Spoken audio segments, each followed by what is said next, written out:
Heaven or hell, welcome to Texas Showdown 2017. I am RafTX and I'm here with Mr. James Chen. How's everybody going?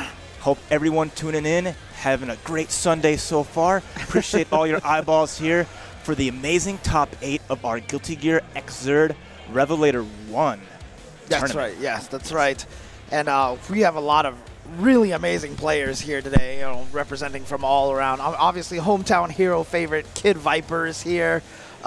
We have Kizzy K from SoCal. Elvin Shadow, the man who runs Frosty Faustings himself, is here. Nakio, representing the Pacific Northwest, Seattle region. You see the bracket right there. On winner's side, our first match actually coming up soon. It'll be Decline from Omaha, Nebraska, representing there, versus the legendary Kizzy K. Yeah, Decline is probably the player that I know the least about here right now. I mean, obviously a lot of these other guys have, you know, made it around to different places and such, but Decline, he is here in winners semis. He's one of the best sins in the country. Very solid. Made it over into winners by defeating Strawberry, a very strong Kai from Dallas, Texas. Kizzy K not eliminating, but moving Hamad into losers, and they fight all the time. On the opposite side of winners, you see SoCal Zone, the beautiful dude. Yep. Julian going up against said Fable, the legendary Kid Viper, who recently signed a win from DreamHack Austin. Yeah, recently signed Fable's Kid Viper. And, you know, obviously these guys here, both Decline and Kid Viper, are going to try to take out these SoCal invaders. I'm going to try not to be biased here. You know? And then in our elimination bracket, representing the H, Silent Assassin, the bedman of bedmen. Yes. Who took it in a hard match yesterday over Milk Kaicho, will be going up against Frosty Fausting's own Elvin Shadow, legendary Faust player. Yeah, who's been to Japan a bunch of times, so he's been able to train up over there. One of the strongest players. In fact, I think it was one of the Frosty Faustings that he took himself, right? He Shang Tsung'd his tournament there. Hey, what better way to run a tournament and take the money yourself? Like, you can beat me, go for it. But, you know, and opposite side of losers, who we got? We got Hamad and Nakil. And Hamad, of course, is he was known in Ultra Street Fighter 4 as a killer Fei Long player. But he has since moved to Guilty Gear, and he has found a home here with Kai. Yeah. And Nakio, most commonly known as a very strong Blaze Blue player, but just like Kizzy, making that stretch between both games, trying to be heavy hitters in both. Kizzy, who we're about to see, was actually the winner of the Blaze Blue tournament we had earlier today, so he's trying to add another notch on his belt, but he has to get through Decline. Yeah, he's been doing that a lot. I know there was another tournament, I know at Northwest Majors, Kizzy won both Blaze Blue and Guilty Gear. There was another tournament, I feel like he did that again. I think it was NCR. Was it NCR? Okay, he took both as well. Yeah, well. So he's got one down.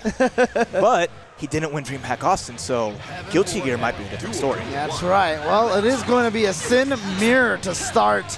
We've got 2 of the 7 deadly sins right now. Yeah, faulty defense in the audience, watching his 2 sons battle out for to be the favorite. Oh, wow, yeah.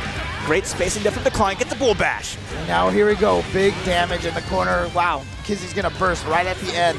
So not saving himself from a lot of damage. Just doesn't want to get knocked down into the mix-up. Okay, Voltic Dane. Using that meter for that. Getting a little pressure here, but nice. Instant overhead jump D, yeah. Okay, I like that double 6P. Makes him use his burst, but very nice Kizzy recognizing the anti-air. Yeah, beautiful YRC. Got the cross-up, but didn't get the combo afterwards. Okay. And now Kizzy going to try to apply pressure. Oh, beautiful cross-under, but great block from Decline. Now he's going to be taken to the corner with that Ride the Lightning. 3, yep, and he's going to get the follow-up. Food. Oh, God, that damage was ridiculous. Nice instant block. Again, blocking the bull bash. It almost looked like Kizzy was out of it, but that one combo came all the way back. Oh, that's not enough. Some life left. He's got to keep him. Oh, what? Oh, Kizzy wanted the throw, but Decline hit him out of that 6 heavy, and first round going to Decline. That YRC blitz was ridiculous, but it didn't pay off for Kizzy. But Kizzy, you can see right there, staying stoic as ever. Okay, nice 6P, challenging that air dash. Sin with some of the best damage off of an anti-air. Oh, beat out the 6P that time. Decline mixing up his approach. All right, he's going to be able to do just almost as much now. Not quite. They got to remember, using meter for in-between combos, little things like that, can scale it down a bit. But now Kizzy's got that corner pressure. Ooh, yeah, nice double jump. Yeah, double jump to avoid the 6P. And now, wow, chase down. So takes him all the way to the corner. Now Decline has the pressure. Oh, I like that air dash back, minimizing any damage, but counter hit. You know it's what? Going to be huge. He read that he was going to try to eat some food, and so not only did he punish it, but he prevented Kizzy from getting any of his food meter back. Counter hit. There's the burst. He doesn't get the punish, though. But he's sitting in prime position with his own burst and some bar to seal this first game. Yeah, the problem is right now, he is also out of food. They're both basically foodless at this point, but he doesn't need any of the calories, uses whatever he had left to get that L cunt, and Decline takes game one. Yep. So right there, we're going to have a starving Sin to take it, but you know what? He's going to take it and move on, and he's going to be 1-0. This is 3 out of 5 the whole way through. So we've got lots of Guilty Gear action for you guys today. So make sure to tweet out the stream, twitch.tv/leveluplive. Let everyone know with the hashtag TXS17. All right, good job from Kizzy with the air-to-air combat right now, but just getting sniped out of the air himself on the ground. Jump 6 heavy with that vacuum in. He tried to get an eat into extension, but Kizzy bursting out, and Decline still very low on calories because of the burst. Right. So he's going to eat right now, but he's going to get caught, and so he didn't actually get to swallow anything. So he doesn't have any... gold burst. Eats, has all the bar, YRC smart. But good challenge with 2S to stop the L cunt. Gotta watch out, though. We have nice backdash YRC. Wow, Decline 100%. With these exceptional defensive reads. Yeah, and also with a beautiful side switch to put Kizzy into the corner. But you know what? Kizzy going to convert off of his RC combo. Little damage. Oh, yeah, that's going to do it. Ride the lightning. Yeah, there you go. Kizzy bringing it black. Black and blue versus blue and white. See, almost matching colors going all the way in. But 2S, good block on the bull bash. And that's always the tricky part right there. You'll see he has 2 different leap options in the middle of his special strings, so it's always hard to gauge how far forward, but oh my god. And he can also guide those leap attacks too, so it's basically an infinite amount of distances that he can travel. And that was an infinite amount of damage, as he lost almost 70%. Oh, okay, sliding right under there.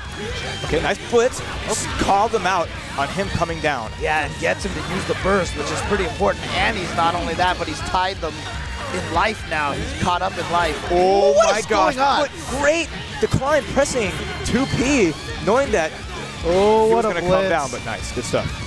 Okay, and gets the overhead. The instant overhead, yep. And he's going to air dash, get in there. Not going to be quite enough. Okay. Adding a little bit extra damage, gets to eat. Yeah, like goes low, but good blocks from Decline. Doesn't have a lot of life left. Got to watch out for the chip. Oh my god, yeah.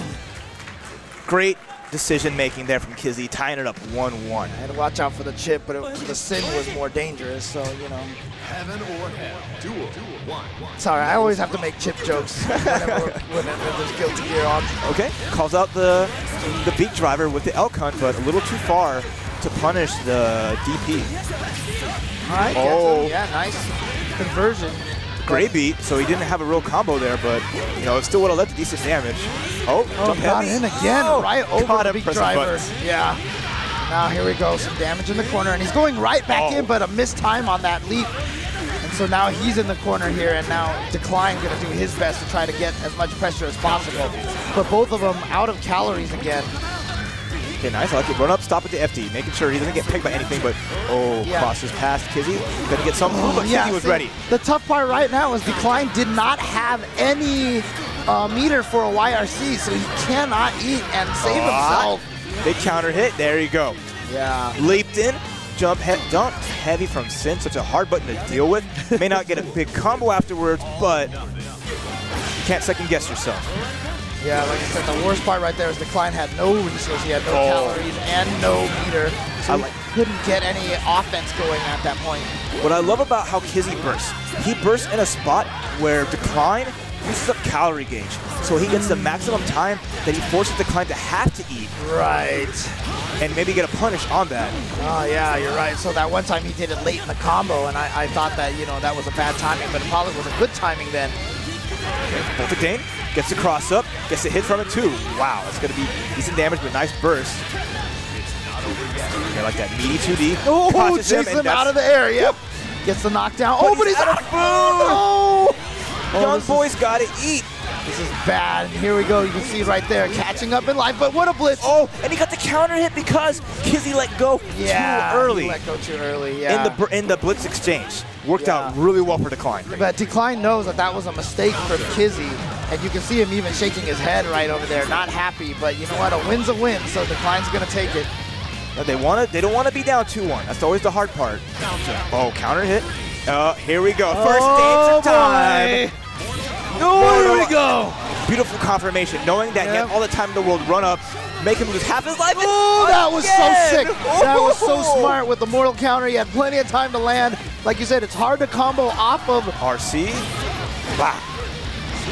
Hard to combo off of that jump H, but on the mortal counter, he had plenty of time. So there you go, going up 2-1. There's that crowd. You see all those big name players in there. Beautiful dude. Nobody got EXE, Kid Viper enjoying this set. So 2-1, Kizzy K going up against Decline.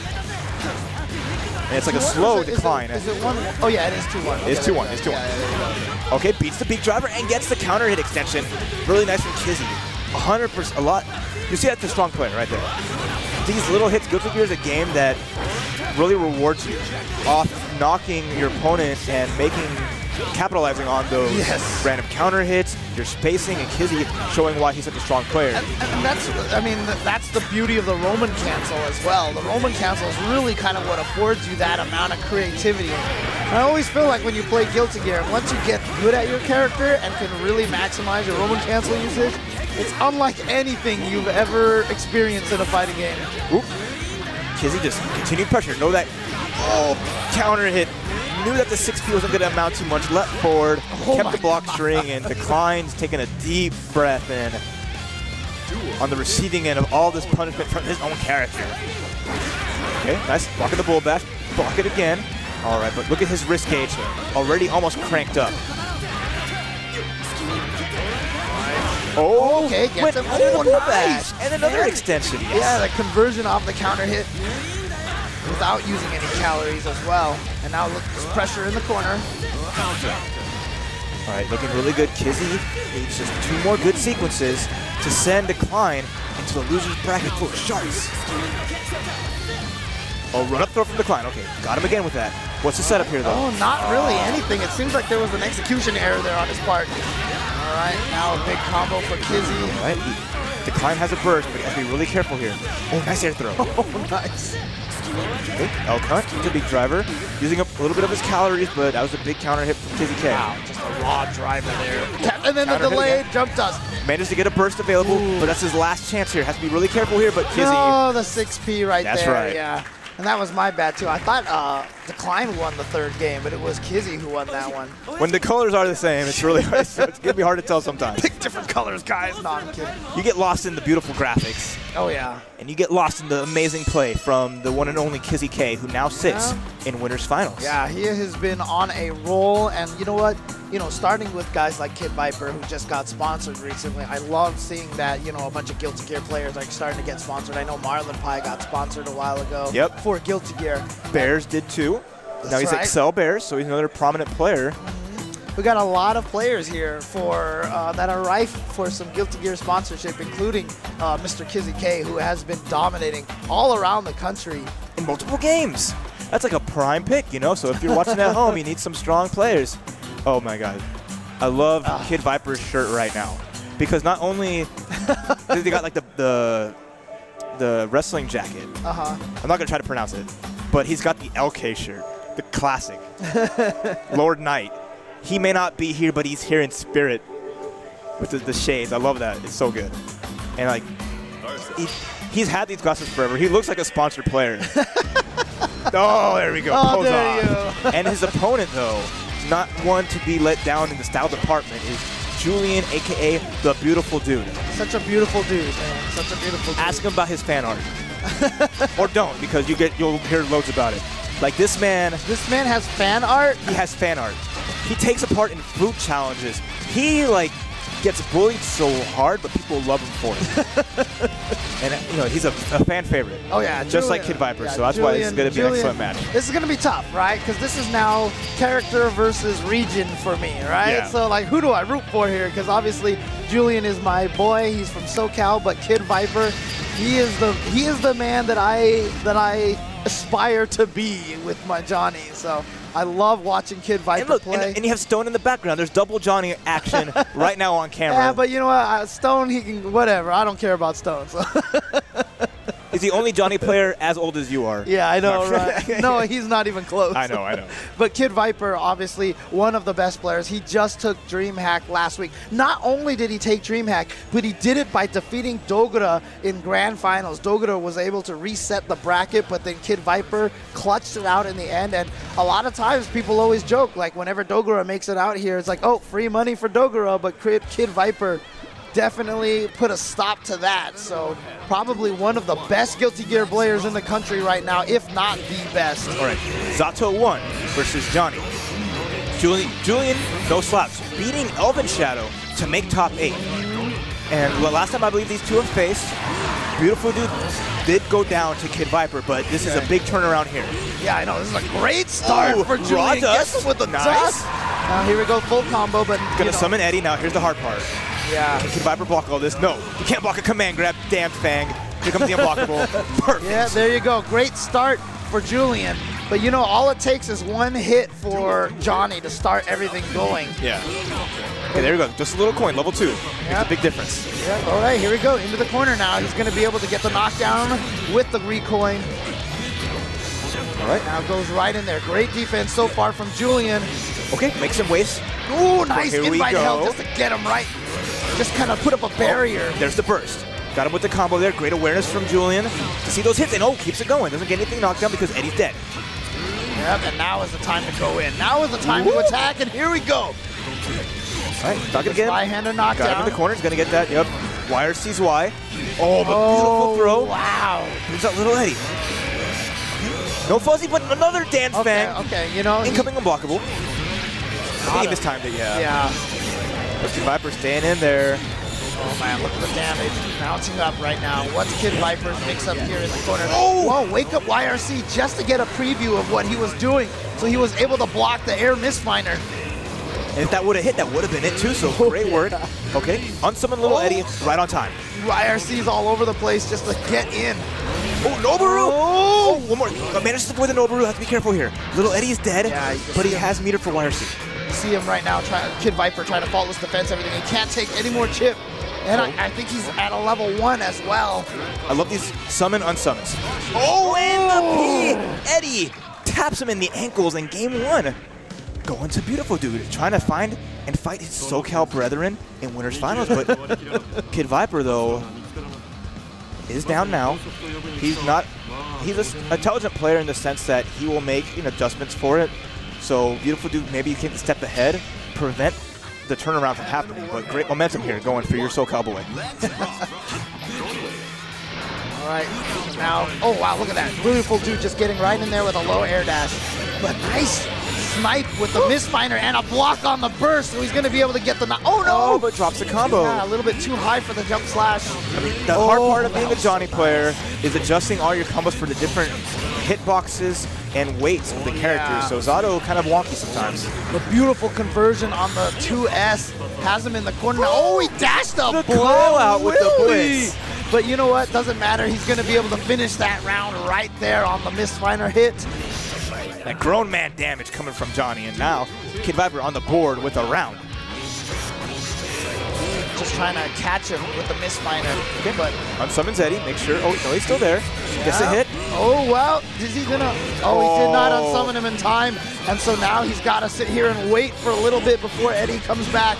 And in that time, look at the damage that Kid Viper has gotten. And now here's the hard part with Johnny. Johnny has all this meter. He has a level. Okay, doesn't have a chance to use Treasure Hunt now, but great placement of items and really drills. Unfortunate that Kid Viper earlier missed the Spyhander input, so he couldn't keep the pressure going, but it doesn't look like it's going to affect him too much. Nice adjustment on the air combo to make sure he gets the one-hit Spyhander. Oh, good YRC. Oh, Kid has the drill because of the pushback from the normal on the block. Very smart from Julian not to challenge Kid Viper. It's very close. Summon, unsummon. Oh, but beautiful snipe of Eddie now. So Eddie-less Oh! Crossover snipe! There's the burst. At least manages to get out that way. Okay, double YRC, then the gate. Burst wants to end this round. End it now. Watch out, little Eddie. Yeah. Calling right under there. I'm summoning him to keep Kid Viper from killing Eddie. There's the Noboru, and Julian catching up and matching up the round points. Man, stealing that round. Keep on rocking. I mean, it's tough. Kid Viper didn't have the meter really to block up a lot of the Eddies, especially like the Saw and Noboru, so that's the dangerous part. Summon and resummon here. Okay. Noboru, oh, got right over it. So here comes Kid Viper's opportunity. He has the corner. Nice throw. Is he going to go for the, yep. Oh, he drops his level 3 corner throw combo. Again, great challenge, but nope. So, you know what? I'm 3-4 screen away. I don't care. I'm going to hit you with a level 3 Mistminer, and you're going to lose a ton of your life. All right, I like that. YRC's away. Oh, the Doesn't air block. dash. He does have a burst available, but nice. Yeah, Kid Viper with he the knew double it. P. Just not Yeah, today, man. He knew that he had the burst right there, so he was all ready for it. Had the burst save combo ready to go. Kid Viper's so good at scouting him out. Like when Kid Viper gets his air throw game going, he's one of the best at just anti-airing and being cognizant of how to attack people at those angles as they approach him. So his defensive play, one of the staples of like his repertoire. All right, beautiful dude taking a second adjustment. I like it. Thinking about it. He's just posing for the camera. You know, that's all he's doing. He's just trying to like give us the supermodel stares right now. You know, you see him rubbing his chin, you know, doing the poses. Be it a sponsor or model agency, I'm sure someone's going to be knocking at his door soon. All right, again, early pressure from beautiful dude, but Kid Viper gets in there, but, you know, the punch not enough hit stun to get the combo confirmed off the ground, but he's going to get the one hit by-hander. Okay, gets the blitz. I like it. Puts up little Eddie, and now it's his turn to play again. I love it. This back and forth, a game of checkers, really. Yeah, gotta unsummon Eddie. No, he didn't do that, so now he's going to be building back some Eddie, and unfortunately, ooh, okay, only had a level 1. Okay. Oh, great. No juggle off the It's counter. smart. He lets him land on the ground, puts up little Eddie, and puts his pressure. Look how much damage Kid Viper's lost. Oh, Okay. nice fire scene to avoid 6K. Okay, little Eddie takes the hit from the coin. But, He oh went my for God. the dust, and he may pay for it dearly. Okay, speaking of dust, there's one from Kid Viper, and Ow. like, beautiful dude with his furious expression. Says he's making all these right decisions, but Oh no, he misses with the coin juggle. And wow, no punish on this right-hander. it is a heavy level move on block. So For in the now. Rev 2 update, yes, you already know where I was going with that. All right, sit down, take that away.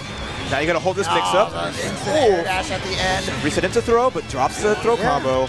But now all he needs is one quick hit. Oh my God, he's so scared of the Mistminer.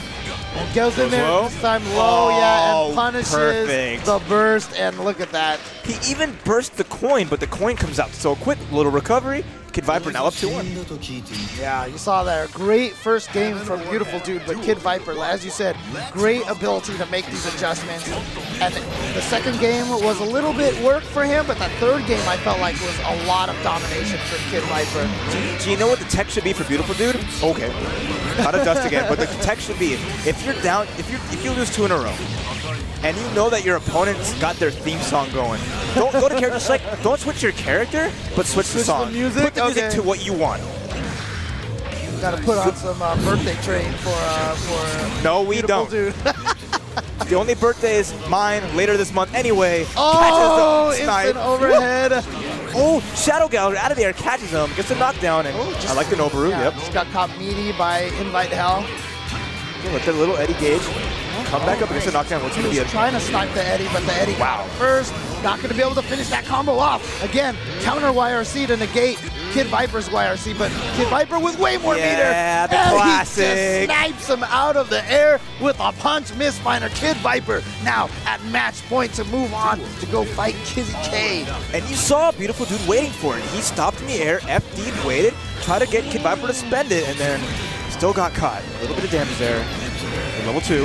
Nice throw, though. Here we go. Okay, now Kid Viper trapped in the corner. Gotta deal with this defense. Okay, nice dance fact. Gonna set up an unblock warrior. Let's see how he gets it. The command throw has been paying huge dividends for Beautiful Dude. Kid Viper has been caught by that several times, but you'll notice in the last few rounds, he just hasn't had that opportunity to put him in the corner anymore. Treasure hunt. Watch the damage here. Oh, drops it, unfortunately. But at least he steals coins back, so it's not a total waste. Right, exactly. Kind of a wild overhead there from Beautiful Dude, but at least gets a little party started on Summon Zeddy, but gets the knockdown. Yeah, this is what he wants. Go all the way into the corner Again. once again. Yeah, like I said, that has been paying such dividends, and there's really not much Johnny can do about that. Oh no, doesn't get the final combo here. Okay. Gets a throw at least. Nice, invite hell. Yep. Hell, yeah, meaty invite hell. Okay, Viper kind of looked at this guy. All right, you got me. Everyone gets around. The girl got some rounds there we against go, me. the air throw, and he's going to get the level 3 coin now, so that's really dangerous. It just means his offensive pressure is going to be that much faster. Hey, look at all this. Oh my God, the bully. Yeah, you saw the risk meter right there building up so high for him. He had to get out of that situation. As soon as he got hit, just went for the burst. Oh, snipes him right through, trying to put Julian in the corner. Just, no, why are you putting drills out? I did not sanction this. Get tossed. Goes for the reset, yeah. Okay, lands it. So many dusts. Yeah, this is Julian's last Oh, chance, but delayed the it. fuzzy, and boom. Taking it 3-1 over the Beautiful Dude is Fable's own Kid Viper. Kid the Viper. Moving on to winners finals to face off against Kizzy K, and I feel like that's appropriate because those two players probably have been having the most success out of the U.S. players of late.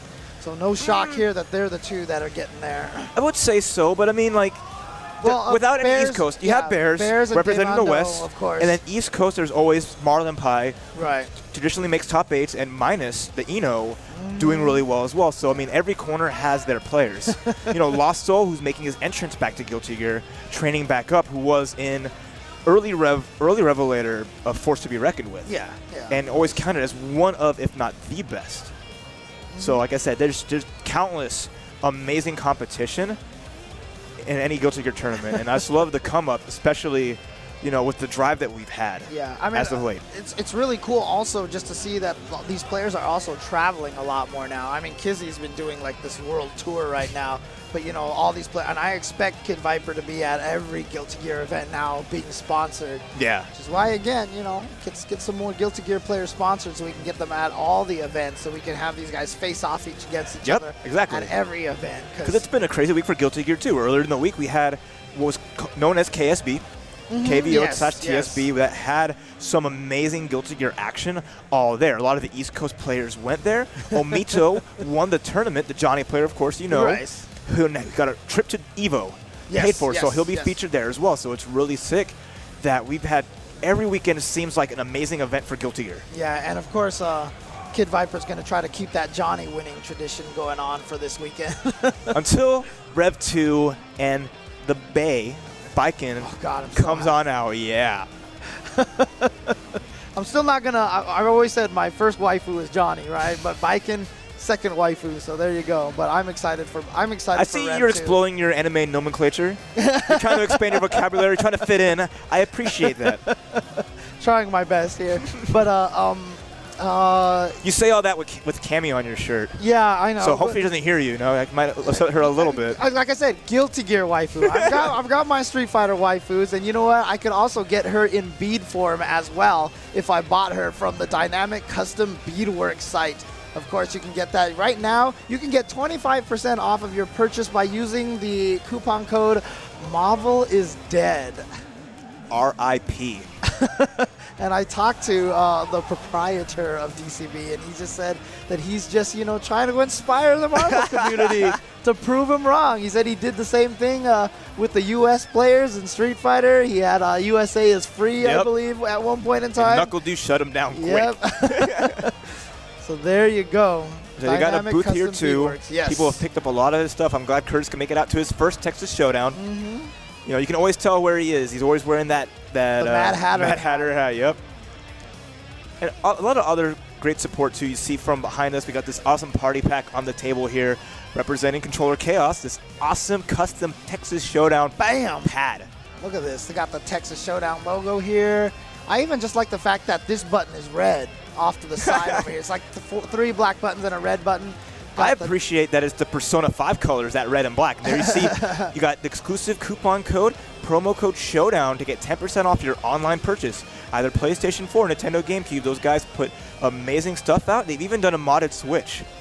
Yes. I've loved their stuff. And like you mentioned the other day, the quality of their stuff is ridiculous. Using the same paint as vehicles. Yeah, this stuff is not going to rub off the controller at all. This is going to last. So you don't have to worry about that, even if you're a player with sweaty hands, you know. Or the salty tears wipe down on your controller. The paint job ain't going anywhere. And the other great thing about it, too, is, you know, if you purchase one of these nice, beautiful controllers, that'll make you even less want to toss it if you're angry and get salty at matches. Or you can buy two so you have one to throw and have one to showcase.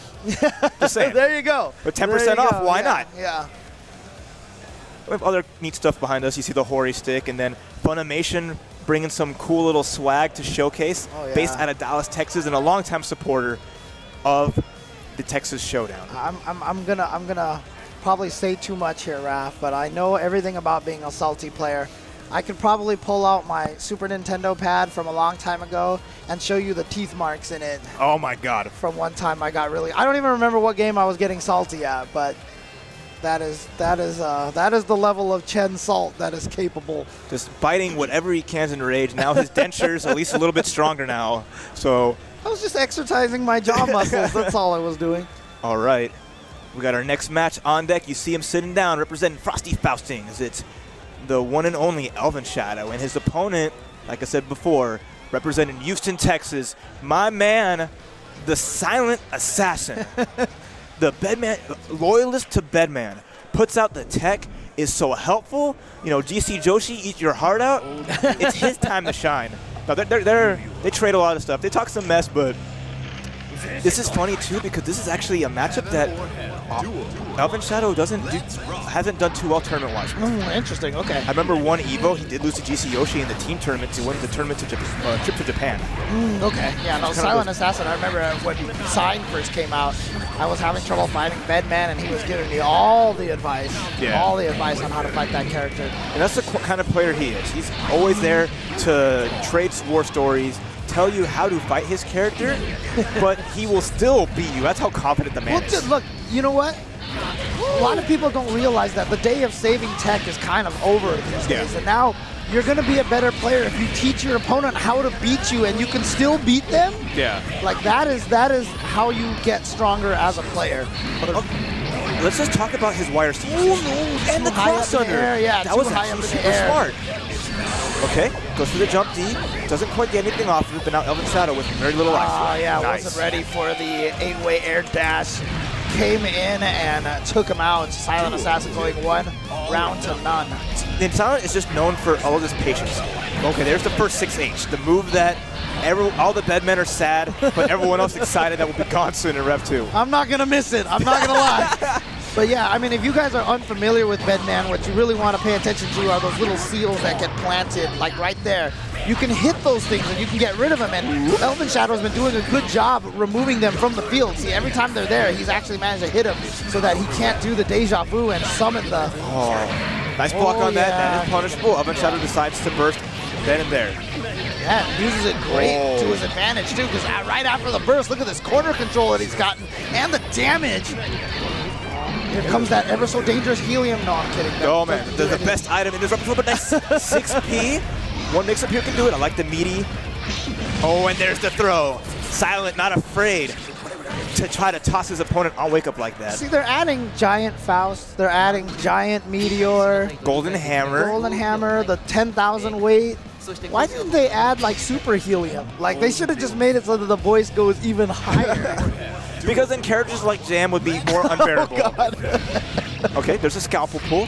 Oh, but again, like I said, not afraid to dodge these throws. And that's what's going to change Elvin Shadow's approach. And it works for Silent because he'll start maybe going for other things and not be as close, and Silent might take advantage of that. Nice. Gets him with the unblockable. Comes right down.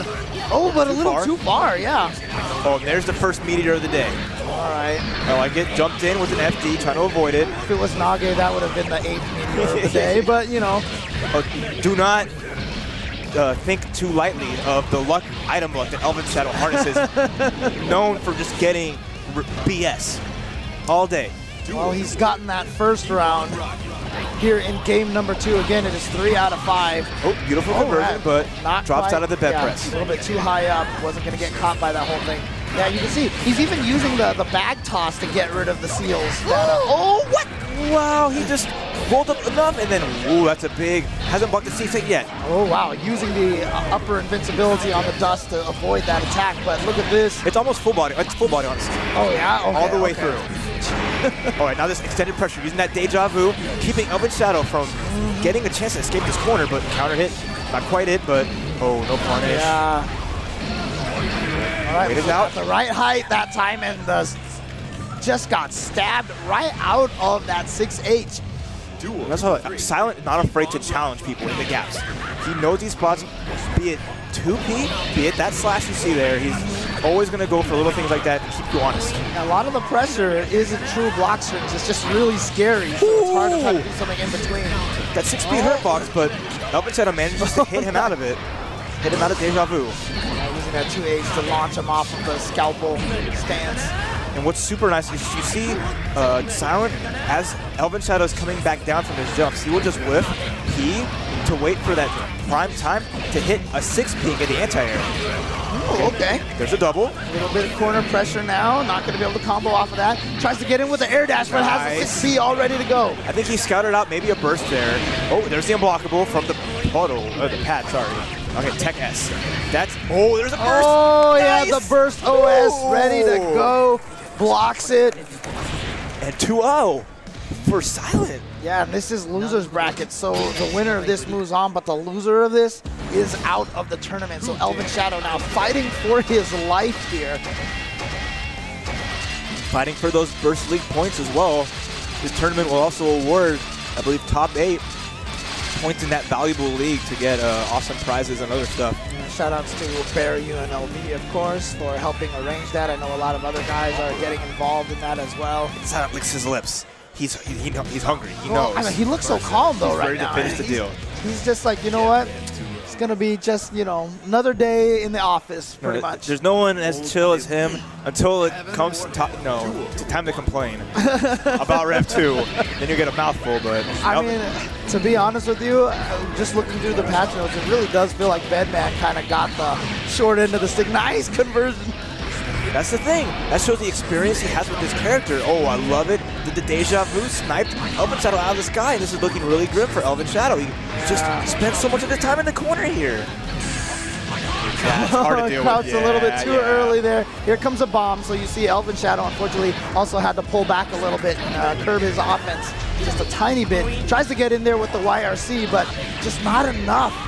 And Silent Assassin just getting all this damage now and then catches him by surprise. The task came back. Elvin Shadow didn't account for it, and now Silent's ready to eliminate him without even giving him a chance. There's the cross-up. Oh my god, Goldberg blocks it. And blocks it, yeah, so very unfortunate. So now Elvin Shadow basically with no resources in his pocket. Oh man, this wall of stuff. This is what's going to be stronger for Bedman in Rev 2. Being able to do deja vu out of the air. It's going to set up much better zoning. Not looking forward to it. Okay, finally get the scalpel pull. I mean, I love Bedman. I love going to sleep. It's my favorite pastime, you know? All right, trying to lock him down with that mini Faust, but beautiful corner escape from Silent Assassin. Using all of his mobility and a quarter of his meter for that YRC. Oh, beautiful. Challenging him coming down. Just avoids the bomb bag. Showing Elvin Shadow that he has the spacing on lock. Yeah. Okay, avoids the weight. And that's the thing, Faust is usually wants to try to get people coming at him, trying to break his defense, but right now, you have to attack him. Right. And Bedman, though, however, doing, especially Silent Assassin, doing a much better job with the zoning, with the keep-aways, and that has really hurt Elvin Shadow's game. Elvin Shadow has not been able to play his game plan at all. The bed missed there, but it's all right. And again, challenge. He cannot take a single hit. He has a burst available, which is his last chance, but oh! And he read it. So look, Elvin Shadow has done that several times. He has come down with perfectly timed height to land, and then he goes for the overhead right away. And Silent Assassin has poked it out like pretty much every single time. Like, it's coming down to prep time. Oh, yeah, yeah. Quick smile. Not a full smile, just a little sample. See, no words. That is why he is the silent assassin. My man, Silent, putting in that work and making it through over one of the most established Guilty Gear players. But, you know, shout-outs to Elvin Shadow, of course. Probably one of the biggest contributors to the Guilty Gear community. Pretty much was the first, Frosty Faustings was like the first anime-specific tournament for fighting games. Where where it headlines it. I mean, yeah, there's a lot more. You know, you have TSB in New York. Right. So all those the crew there, you know, Stickbug definitely heralded, paving the way for a lot of these tournaments to feature anime games. I know that he might not be as involved in the New York ones, but, you know, KSB was a giant undertaking from him. So, you know, you have so many amazing figures who put so much time and effort into growing the community and doing all these things for it. And like I said, paving the way for opportunities for these players. I mean, we've got guys like Kugi, who's doing a lot of stuff recently, and we even hear from Texas himself, Kenso, of course, has been doing a lot to teach people Guilty Gear. Silva Hime, who's putting on so much content, like almost regularly for Guilty Gear. It's insane. If you want to watch any high-level Guilty Gear action, just go to her YouTube channel, and you'll be able to find countless tournaments and qualifiers and just amazing matches. Yeah, if you want to see some of the best, and if you want to see some not best of the best, mid-level stuff, you can check out some of James' That's streams. Right, exactly. No, I actually do beginner lobbies specifically for scrubs like me trying to learn the game, you know, so a bunch of us. And actually, one of the players that's in our lobby who I've seen vast improvements over the few weeks that we've done that, he was here this weekend. He went 1-2 this weekend, unfortunately, but he did get 9th place last week at DreamHack Austin. So there you go. So you can see that the improvements are palpable. But Guilty Gear, of course, is always a tough game, and it's one of those games where you know, 1 week you can do really well, get 9th place. Next week you can just go 1-2 because you run into a matchup you're not familiar with. But and there's, I mean, look at all those characters, and there's going to be 2 more. You have, you know, with the Rev 2 demo, which is free with a PlayStation Plus subscription. Right, so pick it up now.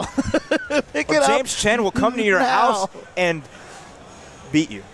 I was going to say he's going to go buy you PlayStation Plus, but then, all of your esports pennies. Yeah, I know, right? I'll be gone. I'll be done. I'll be done. You can actually get a PlayStation Plus trial for 2 weeks. Oh. And with that, you can get the demo. So you have plenty of time to try it out before it drops later this month. Okay. Well, here we go. Hamad and Nakil going to be going with the classic Soul versus Kai. Yep. Rev 2, I don't know if they're going to add any of those special intros, but, you know, hopefully at some point. That'd be so sweet. And, you know, these guys are really good friends. You know, there's a big squad together between Nakio, Kid Viper, Kizzy, and Hamad. So it's always hard to see like this, like nationwide team play. Right. But look at this. Hamad just going in there right away.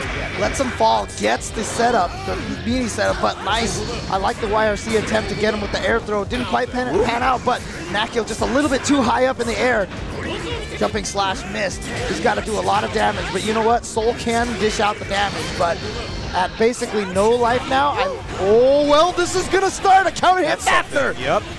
Not major damage, but it's a knockdown. Okay, I like it. Keeps it going, but great jump back. Oh, he blitzed it. Oh, wow, Nakio. Oh, no. Gets an air throw reset. Nice. Still alive. Gets the hits. And he gets he gets the just lost super. There you go. Makes it easy. No burst. You're done. The comeback kid.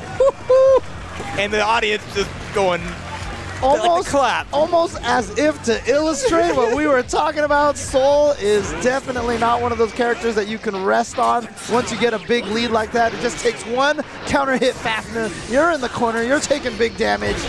Okay, nice. Oh, nice. Calls him out with that 2H. And again, Hamad with a strong start. But the clash. He could have canceled it out with an FD, but wasn't really thinking about it. All right, and he gets the knockdown. Yeah, there we go with the seal. Okay, I like it. Jumps back out. Tries to do the dive to make some space. Okay, dodged there with the Bandit Bringer. Okay, I like the burst. They saw the Bandit Bringer coming out. It's a good spot to get out of there, but oh my god. Oh no, he missed with the air dash and accidentally cornered himself after all that space pushing. Okay, back here. Good challenge from Hamad. Oh, catches him out of the air, yeah, and he's going to be able to convert off of that. And there you go, Hamad. Tying it up 1-1 here in game number 1 in this best 3 out of 5. This is honestly, this was like a dream hack. This was the match that sent Hamad home. Losing to Houston Native's robot in the same Soul vs. Kai. That's right. Okay, nice, blocks the 2H. Oh, but gets caught trying to press and goes to the corner. Viper.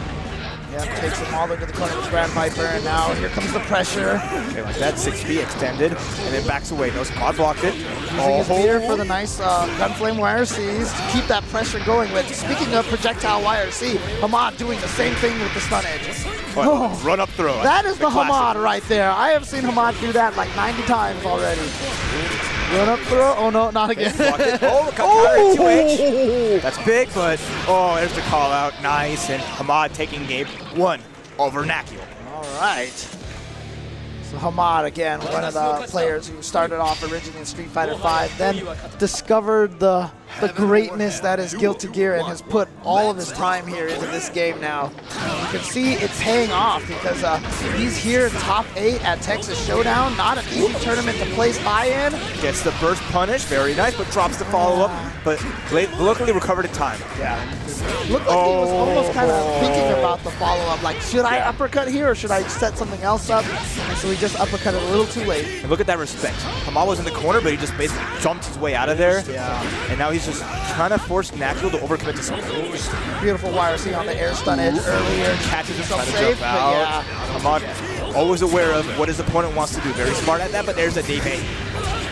Oh, extension, going to the corner. Got it all the way there, yep. And he's going to be able to get the knockdown on the 6H. Nice B5. That could flame, but not. Hamad ready for it. How's the counter throw all ready to go? Maybe sniffed out a wild throw or something like that. Oh! But the last split still doesn't work, but the throw. I beat, bam, gets the toss. Hamad takes that round very nicely. Keep on rocking.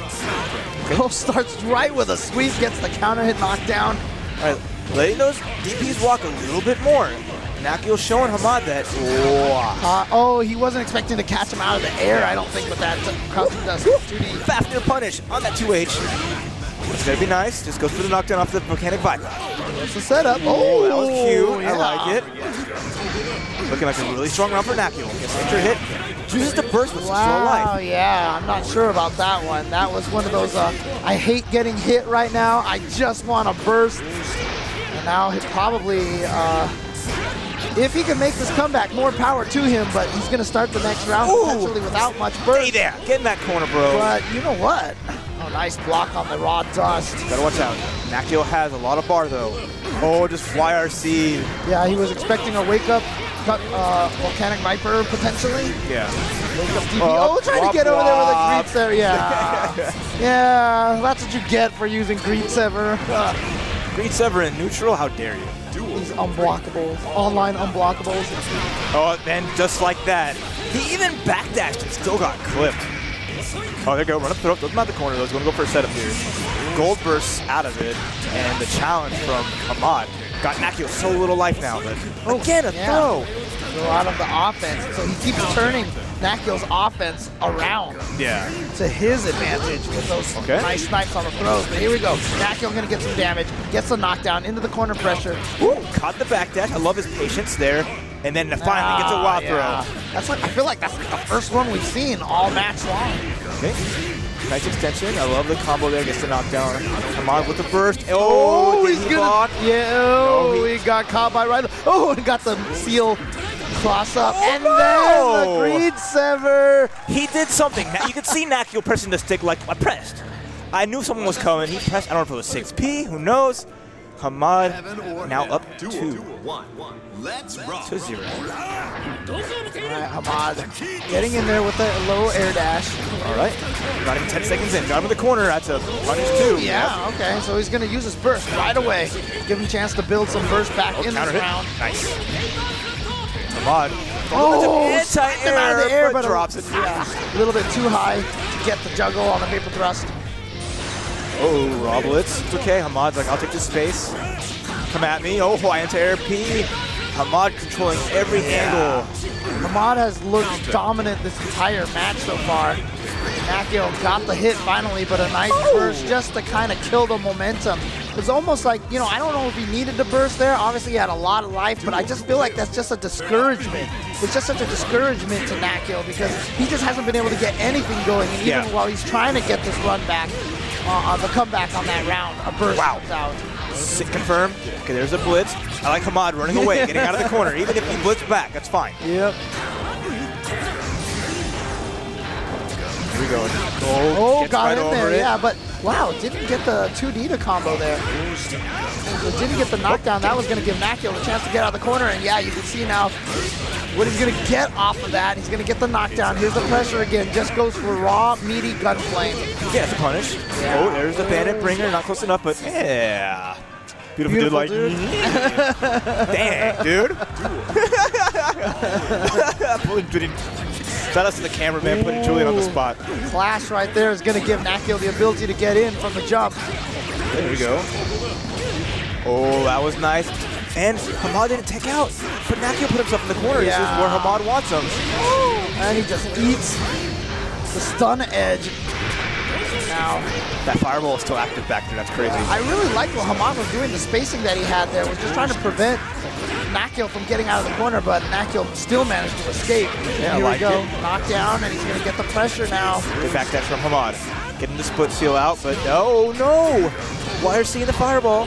Like the jump back. Oh, gets the counter hit, but not going to be able to convert anything off of that. Oh, that's counter hit. But again, the corner position. Did not wiggle out, so that's a lot of damage there. Hamad tried to air throw, but... Oh, wow. Okay. Great timing on that burst. It's that. Are you serious? Right into the uppercut. I got DPs too, though. All right, all Hamad needs is one more hit. All Nakio needs is something to start off with. Gotta watch out. There's that YRC. Oh, made it over him. Caught Nakio by surprise. Hamad not shaking his head like, dang. I should have got hit by something, and it might have been a volcanic viper on the jump, but you know, it is what it is.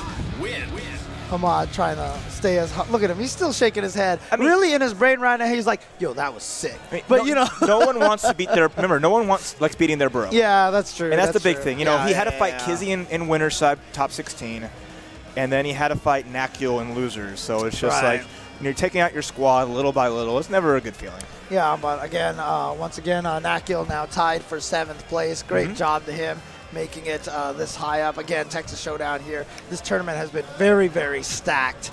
But if you guys are enjoying this, definitely tweet this out using the hashtag TXS2017. Actually, it's just TXS17.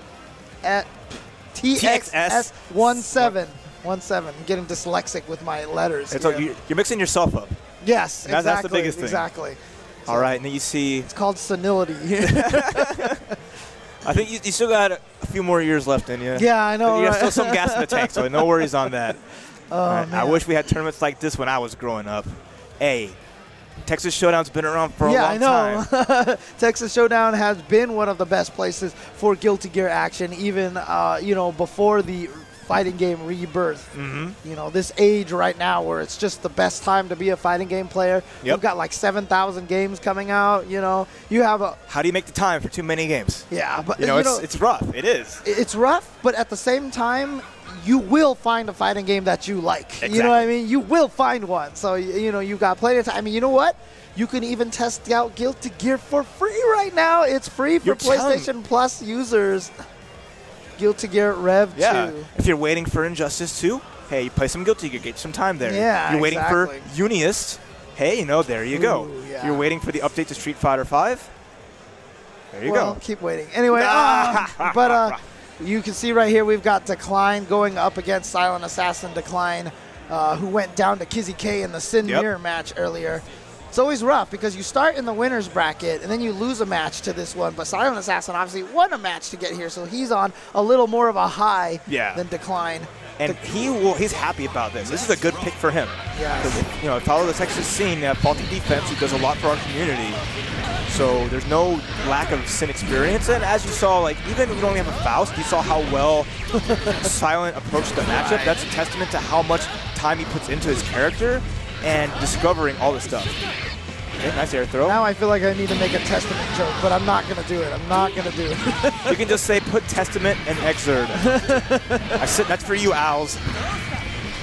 I don't want to deal with another game of EXE Beasts. Don't worry. You have EXE Gamma Blade now in Rev 2, so don't worry about it. Oh, God, that's right.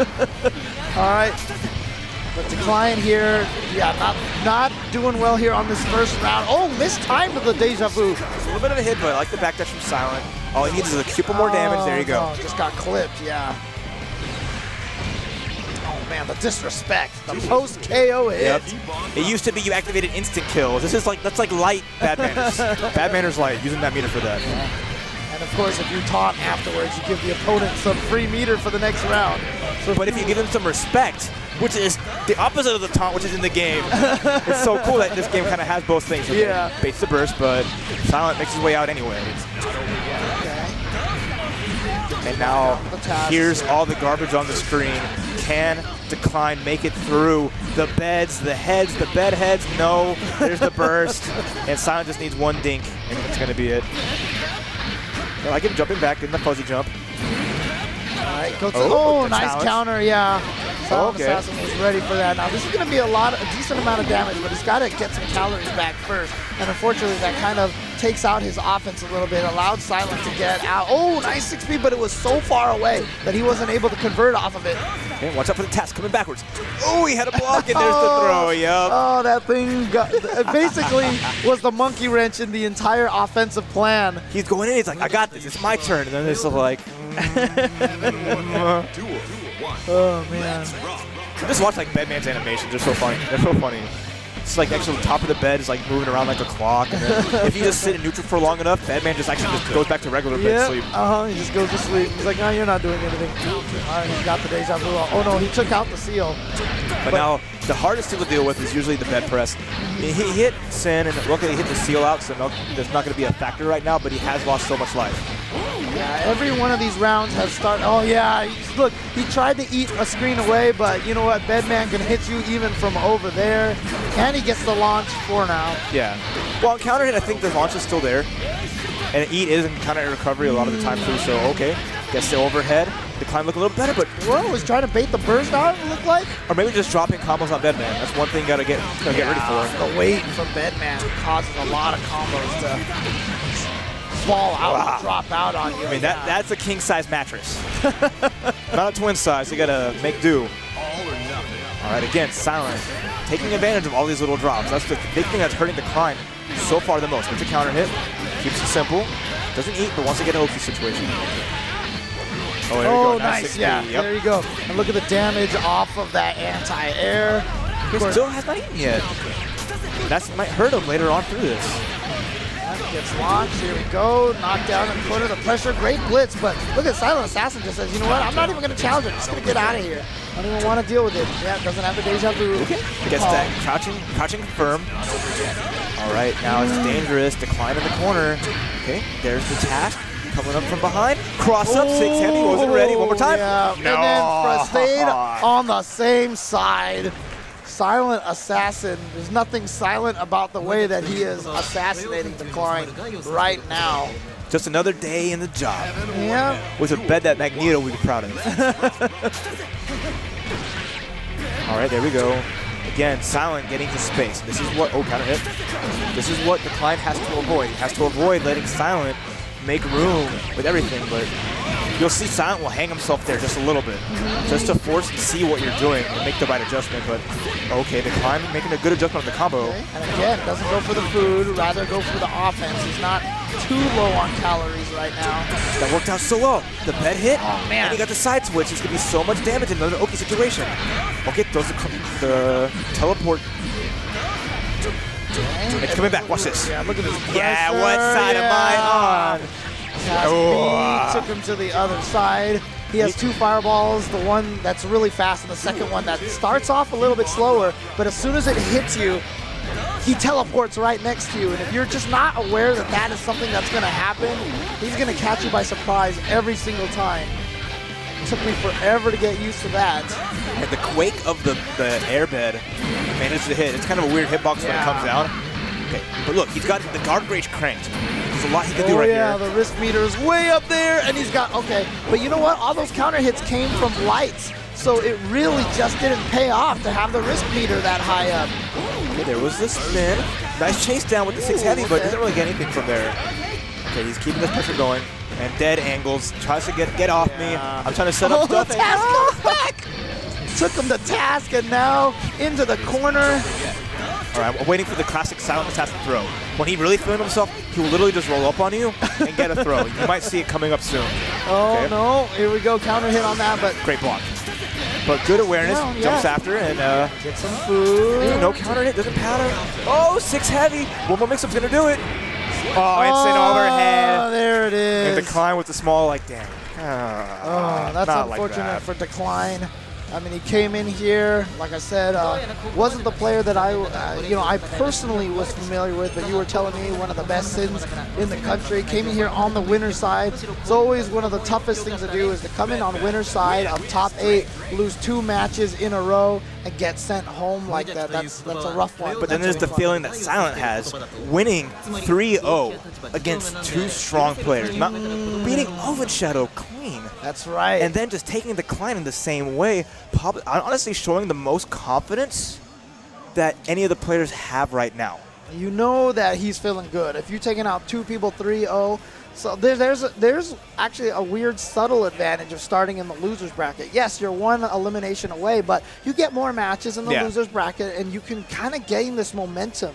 You can get hot, you know what I mean? So right now, Silent Assassin has got to be feeling good. He's got to be brimming with confidence. Yeah. And ready to take on whichever next opponent he's going to go always. against. I mean, he won the Rev 2 tournament we had on Friday. So we had a single elim Rev tournament where, you know, any character goes. It was single elimination, $100 on there. Who was he using? Bedman. Really? He stuck to his guns. He won the tournament. He popped off. This character sucks. Bottom 5. I hate it. All these changes. But now he's feeling a lot better, having played casuals, having understanding more of what his game plan is, and he's down with that zoning. He's all about it. The air deja. I mean, I saw the air deja vu, and I was like, this is going to be really good. But the thing that impresses me the most about that win, though, is that he's going from Rev 2 to Rev 1 with the same character. A lot of people, I'm sure, who played in the Rev 2 tournament probably played other characters to not confuse themselves. But the fact that he actually used the same character and is able to adjust like that between the 2, wow. Good job, like that's just another day in the office. Yeah, I know, right?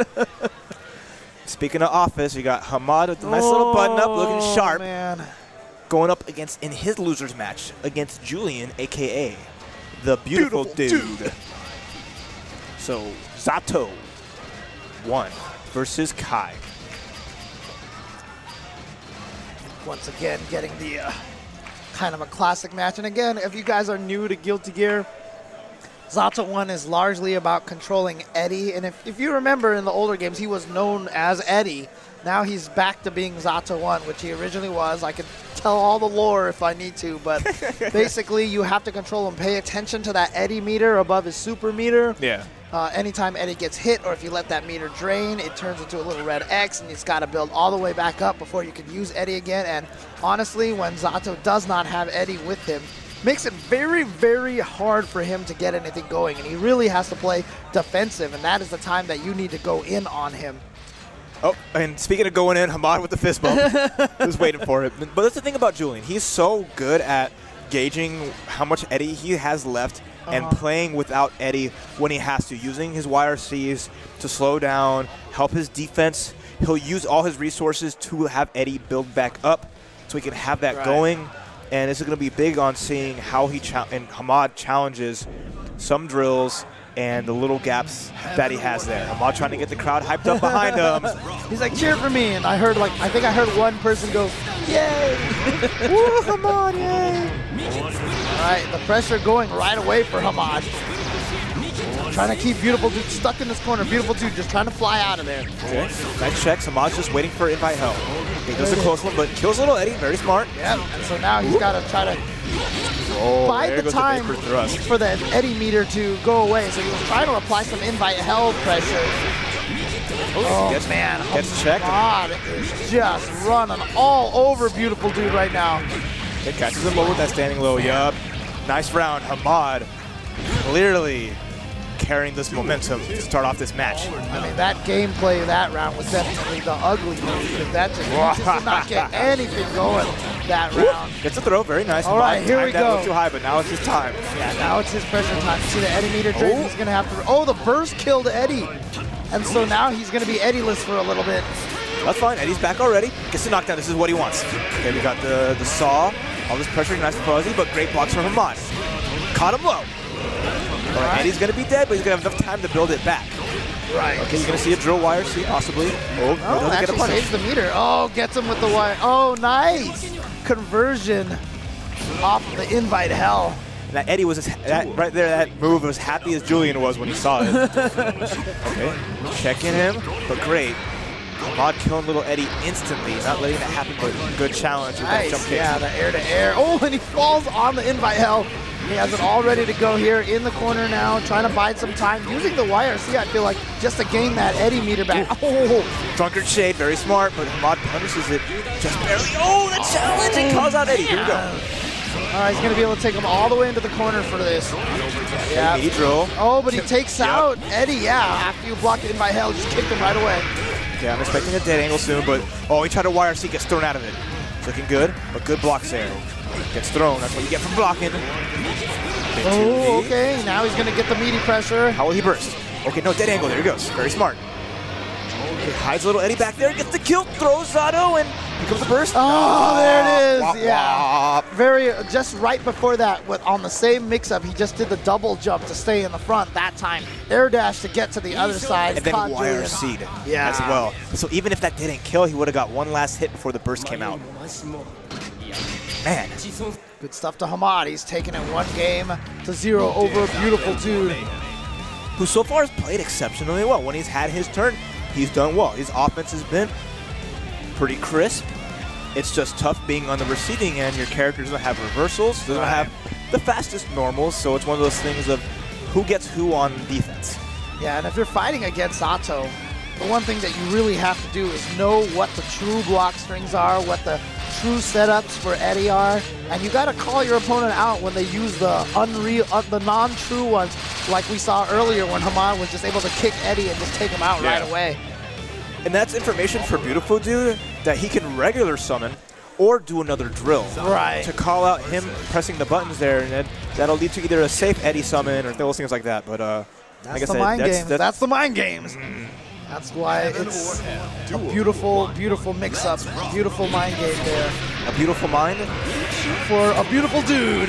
All right, there we go. Got the hit, but didn't get the saw. So now Eddie pretty much died. And then you see, I like him going backwards. Gets the hits there, and oh. In, but nice YRC to see what he was doing and get the proper punish. Went for the throw, wow. But yeah.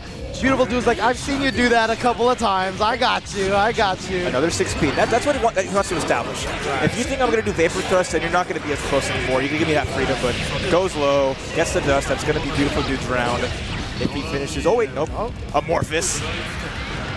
Not still quite alive. done yet. Not quite done yet, but. Okay, tries to fly away. Oh, Shadow Counter gets punished. Here we go. Greed Sever, yeah, all right, okay. No smiles from Hamad, though. That was a risk he knew he took. Yeah, definitely punishable on block, but just a very fast overhead. Good counter hit, nice. And Drew will always get on there, and incoming burst soon? No. Oh, a little bit too far away. Try to catch him with Eddie, but... Okay, little Eddie dive. There's going to be some time now. Set up the seal. Oh, that was beautiful using the YRC. He saw the stand slash after the 5S, and then he was able to go in there for the whiff punish. All right, got the overhead, got the hit. I like it. Jump in FD. Hamad now putting on a little bit of pressure here, but I like Beautiful Dude's defense, getting out of there. Yeah. Avoiding the fireball, not trying to block any more than he has to. Back to neutral here, but oh, never mind. Hamad getting in the corner. Yeah. All he was trying to do was get Eddie out there, but as soon as Hamad saw him summon it, he just had a stun edge waiting for him. Dashes into the dust. Beautiful Dude with a 2H, nice. Yeah. Picked up the drill, and him trying to kill Eddie out of the puddle. Yeah. There's the burst. Unsummoned him to save him, but he got punished out of unsummon. Oh, he tried to blitz on the way down, but Beautiful Dude with that delayed invite hell, and now it's tied up 1-1. All right, Kizzy coming up for a little advice for his boy. What? Whoa. See, uh-oh. SoCal loyalists? Is this the beginning? Oh, look, dude, look at beautiful dude. Like, really? Oh my God, he looks like his heart was ripped out. It looked like he just found out his girl's been cheating on him for like the last 2 years. You know, I mean, like his heart is broken now. It's like, He's no way, Kizzy, Hamad's more come handsome on. than I am. How dare you go in that corner? Oh man, look at that. There, oh, the Benedict Arnold's face right there from Kizzy K. All right, I like it. Little Eddie's dead again. Yeah, So he has to kind of wait it out, but such a good job making sure that he can't get any Eddie pressure. Going for the full combo. okay, keeps it going. He's just trying to find a way to fight out, but great spacing on that far slash into the. Got caught low. Yep. This is looking like a clean round. Yep. Okay, here's the knee, and all this chip. Nice instant blocking, but just got caught low again. Is that what he said? Yeah, because he nodded. Like, all right. I told him to do that. Just slide around. You're good, bro. Again, beautiful spacing from Hamad, just staying on the ground game, putting it on Julian, who was being more defensive, but now he gets to go. Okay. Hey, he killed little Eddie. That's what matters. Right, and then again, reversal uppercuts again. Not being scared of invite hell. Well, you mean he took out Eddie and wire seated, so he was able to keep the pressure going. Okay, little Eddie again. And he cannot keep Eddie out there for any form of offense at all. I feel like Beautiful Dude has basically been Eddie-less this entire time, this entire match versus Hamad. This is perfect. Nice. Gets a little bit extra damage on there. Okay. Little Eddie comes in, doesn't actually get hit, so it's going to be available for the next sequence. Nice invite hell. Oh, Noboru. And I like that. He air dashed and waited for a possible burst. Know how much untech time? Bam, 2H. Great play from the Beautiful Dude. Look at that. Hamad challenging right away, and guess what? Eddie, oh, yeah. Beautiful Dude's just ready for that, because I think he just knows that that's what Hamad likes to do with that run-up throw. Okay, got him again. Putting extra pressure here. There's the burst. Get off me. Let's create some space. But just jumps right on top of him. You have an Eddie that's great. I don't care. This extended pressure, just trying to catch Julian doing anything. There's the drill.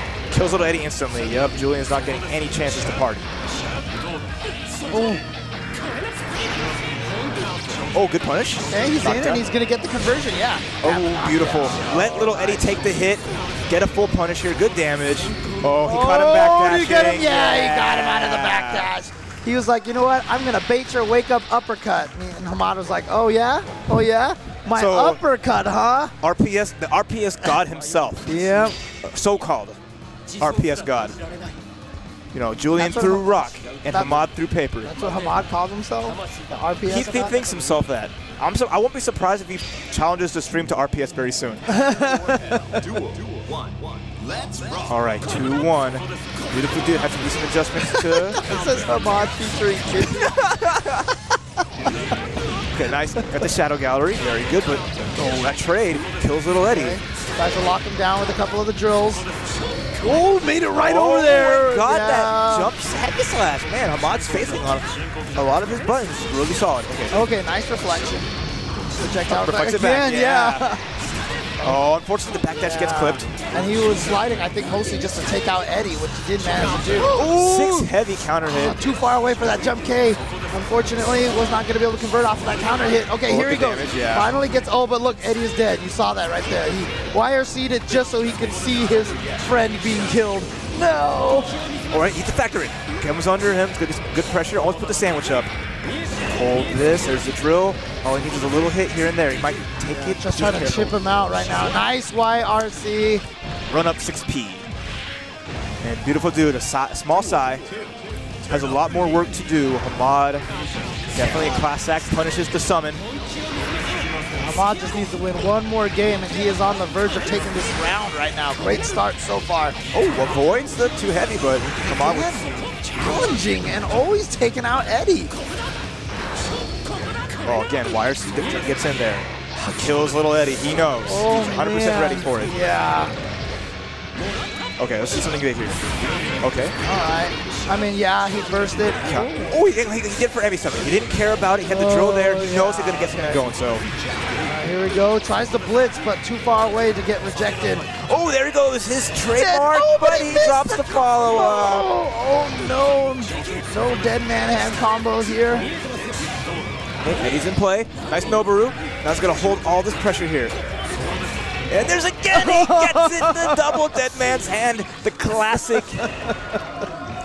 Did you see he even did the little hand grab too? And now he facepalmed. It's so stressful. It is so stressful. But nobody got EXE coming up. Showing Julian a little bit of love. Beautiful dude featuring nobody EXE. Little did you know, guys, that this is actually a team tournament here for Guilty Gear. Chicago teaming up with SoCal. SoCal teaming up with Houston. What's going on here? Up is down. Left is right. There you go. All right. Luckily had a block, so little Eddie didn't die. And there's that Noboru.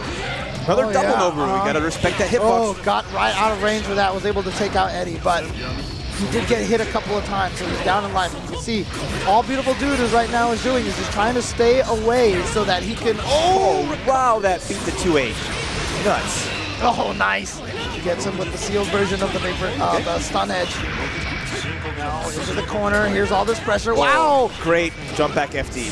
Beautiful Dude with this defense, but unfortunately stands up. What you standing up for? All right, tries to snipe little Eddie. But great use of it. Great block on the overhead. Wow. Oh my God. There's the drill. Now Hamad chance to put pressure up, but good back dash YRC. Oh, he tried to shadow gallery over it, but got hit by the fireball. Oh, the challenge. Summons little Eddie, kills little Eddie, and this is going to be enough. Oh, yeah. So hard to defend in that situation. Maybe he was expecting a surprise greed sever. Yeah. I mean, he hasn't really done much greed severs, but that's going to be probably something coming out very soon. Right. I mean, that's what makes Greed Sever more effective, is not using it a lot. And that makes the one Greed Sever that much more effective. Nice. Look at this damage that Beautiful Dude has already taken, but he's going to have an opportunity, a nice conversion. Okay, I like it with the drill. Oh, call him out. No stun dippers for you. Okay, I like it. Kills him. Little Eddie with the stun dipper, and then gets a little bit with the RC to keep the pressure going. You see all that risk meter building up now. So dangerous. Counter hit. Oh, he needs one more good sequence here. Tries to jump out.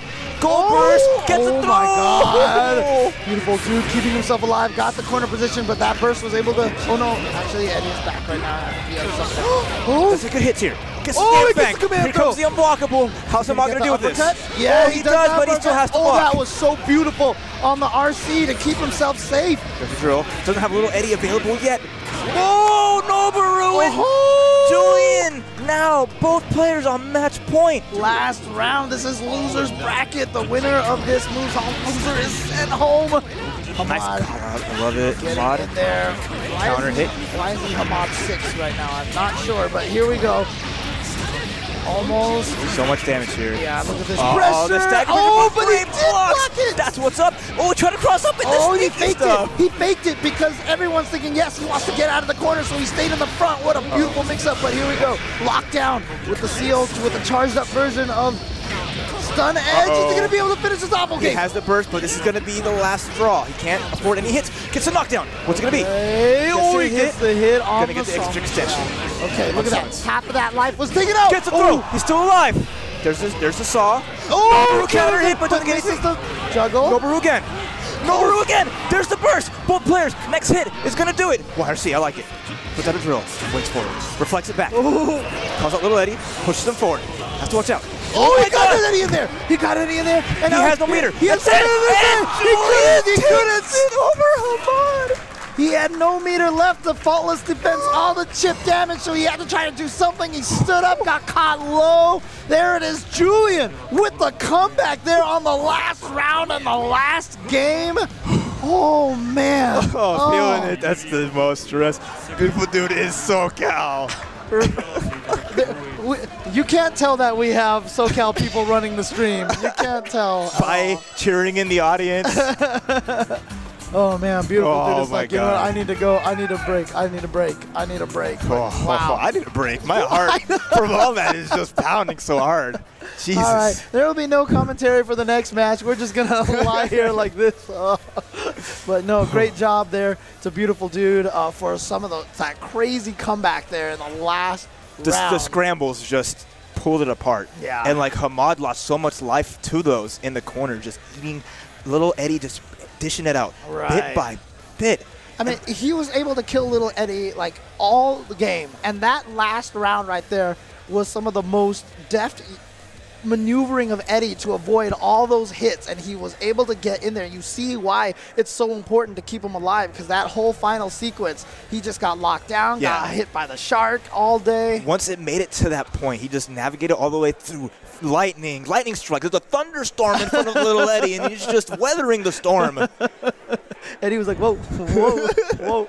Yeah, I mean, again, if you guys are new to Guilty Gear, and I apologize to Guilty Gear veterans that I keep talking about this, but, you know, just in case you're new to the game and watching it, the tricky thing about Eddie is he moves forward when you move forward, he moves back when you move back, but then to do all the attacks, it's actually button release. Yes. So you start learning to kind of play Twister with your fingers, how you hit buttons down, you hold them down, and then you let go of the button when you need them to attack. Julian's more like this. He's holding him down like fair this. Enough, Beautiful fair dude, enough. pad player, carrying on the legacy of such amazing Eddies as like Latif, who was a notable back in the old Guilty Gear XX days. And Pad Eddie. Do you know who else was an old school Eddie player? Marn. In fact, when I first knew of him, and I even put him in an Evo trailer at one point, a DVD trailer, he was listed as Marnito. That used to be his original nickname, was Marnito, and he was an Eddie player back then. You know?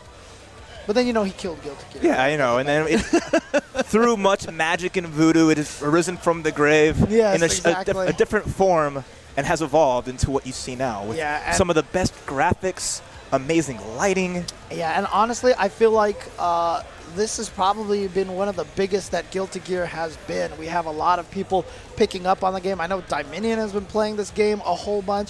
Mike Ross and Gutex are starting to pick up this game. Show a little bit of love. That's what's up. I'm waiting. You know, Mike, cross-counter Guilty Gear Edition, send me out, you know. I'll be there. Let me know. I'll book a flight. You know, I'll give Tasty Steve first dibs. I understand, you know, I see you, Steve. You get a little bit of the action first, you know, but, you know, I'm in there. That's true. And, you know, even Sajam has been learning the game a little bit now as well. So a lot of people picking up on Guilty Gear. All right, Winners Finals time. Good game. It's a pretty good game. It's pretty good. Not many games can be free to try out on PS Plus, you know. Now. Oh, man. Full game with all characters and a training mode. Yo. The fully fleshed out training mode. Yes. Fully fleshed out training mode. Exactly. You got to get ready for Combo Breaker, which I think they're deliberating still. I mean, I don't know which way it's going to go, but probably Rev 2. They send out a poll to so if you actually registered for Combo Breaker, make sure you check your email. They send out a poll to see if you would rather play Rev 1 or Rev 2. Kid Viper takes it. Trying to get in his mind early on. So that was it. It was RPS for the sake of RPS. For the sake of it. Okay, okay. Like I said, these two guys, good homies. So you can see an excellent match here. Fable Kid Viper versus quote-unquote TX Kizzy K. Oh, wow. Just starting right away with the driver, Oh, that driver. Okay, good pressure here. Looks like Kizzy held off a little bit, maybe expecting a burst, but I mean, I don't know. I'll never know. Did these two actually play at DreamHack? I can't remember now. I'm not sure. I don't know off the top of my head. Oh, look at that. Off of the... Okay, stolen. Try to keep that pressure going there. Yeah, it was a little bit too high up for that 6H to connect. Look at it. Leaps out of the corner and makes him waste the level 3. Oh, there's a counter hit. Gets time to eat, and now he has a little bit of pressure, but he's waiting. But I like that Kid Viper is willing to just, you know, throw out the level 3 misfiners like that. Not only save it for combos, you know, because a lot of times the coins are precious. You only get 8 of them unless you can land some treasure hunters.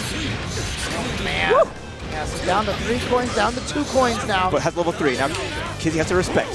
Use that dead angle, create the space, but now he can't jump. He has to watch out how he walks forward. But great. Oh, what a block. And he went up for the air throw. Quite missed it, but by-hander from the air. Gonna get a hit. Yeah, level but that's 1, only though. a level 1. Yeah. Oh, and that should be it there. Yeah. 6K. all day. Again, Johnny's got to hit you with the coins. It powers up his misfinder, which is the giant sword slash. It makes it so the cancels faster. I mean, the character's pressure just gets so much stronger. So not even getting hit by misfinder is just one of the worries you have. Exactly. It just makes him that much scarier. Okay. Eats, but gets punished for it. Oh, and he gets a level 3 off that. Getting paid for his gluttony. Oh, but you know what? Calls out the air dash. He rolled all the way to the corner too, but Kid Viper fighting his way out. Kizzy contend on blocking, but he lost. Look at how much his guard gauge went up, and it's still pretty high. Got him. Woo. With the Zweihander. Here he goes. Oh, well, you know what? It doesn't matter. The combo at the end dropped, but he still got the coin hit. That's the important part of that. Johnny is so good at getting recoins in the middle of combos now. Cut the backdash. Kid Viper's so good at backdashing through pressure, trading spots. Oh, wires. Looks like RC. Overhead. Oh, yeah. Sustain, but too far. Yeah, he's not going to be able to get the combo off of the super, off of the overdrive. Nice! Sniped him out! Ankles. How does he burst? Okay, he managed to make it through. Using that jump bait to try to cross it. What a backdash, but he didn't confirm the 5K. Counter hit. Boom. Kid Viper again off that 6K. Yeah, making it count. Right in there. Dash into 6K, covers so much distance. And if you're not sticking out buttons, it's just basically a free way for Johnny to get in there, and he can get a confirm off of it, especially on counter hits. All right. All right, 1 up in our winners finals match. It is 3 out of 5. We have some more losers after this, so keep your browser tuned to level up live. All right, there we go. Again, starting off early. Oh, good block. Dust. Yeah, good block on the jump dust. Kizzy again, moving out of the way. Showing Johnny a little bit of respect. Oh, yeah, had to scary. save himself, had to save himself. Oh, I don't know if he wanted to eat there. Oh, counter hit. Oh, okay. Stab, stab. Decent damage there. Keeps a good amount of calories, too. You'll see more of like the stab after the beat driver in Rev 2. Oh, wow. It whiffed, but oh, no. Oh, what a whip punish. But wow, actually too far for the misfinder. Very rarely happens. Yeah. It didn't look like he got the dash before he got the jump, so that Zweihander's not going to hit.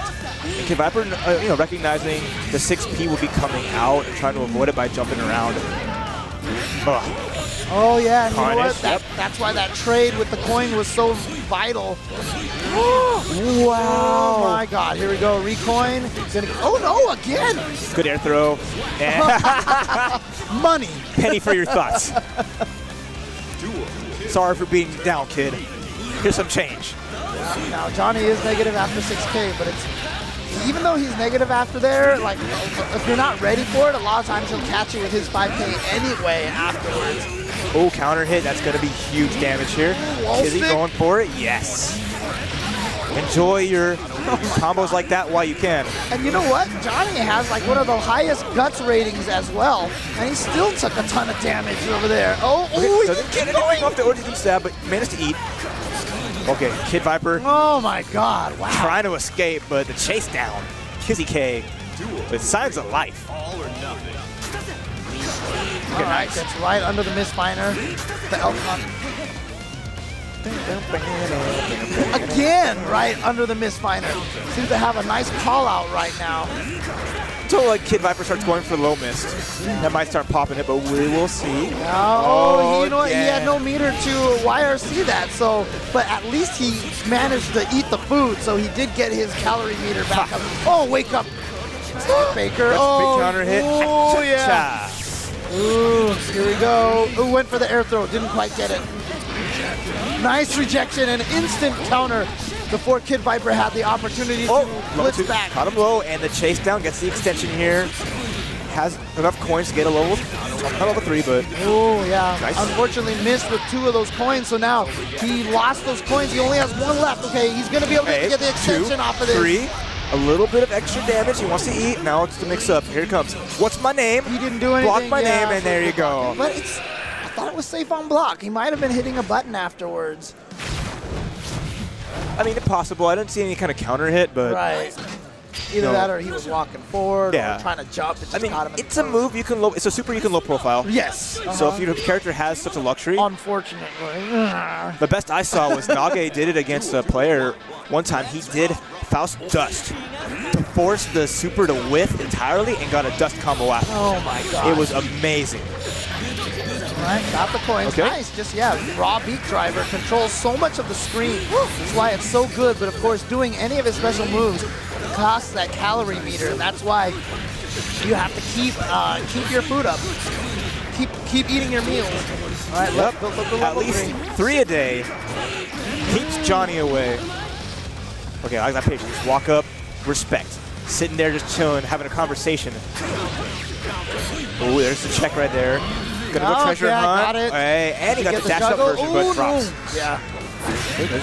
Nice bull bash. Oh! Uh-oh. Beautiful faultless defenses from Kid Viper to keep himself from getting it. Oh, no! And that's the full hit. That's going to be so much into another setup.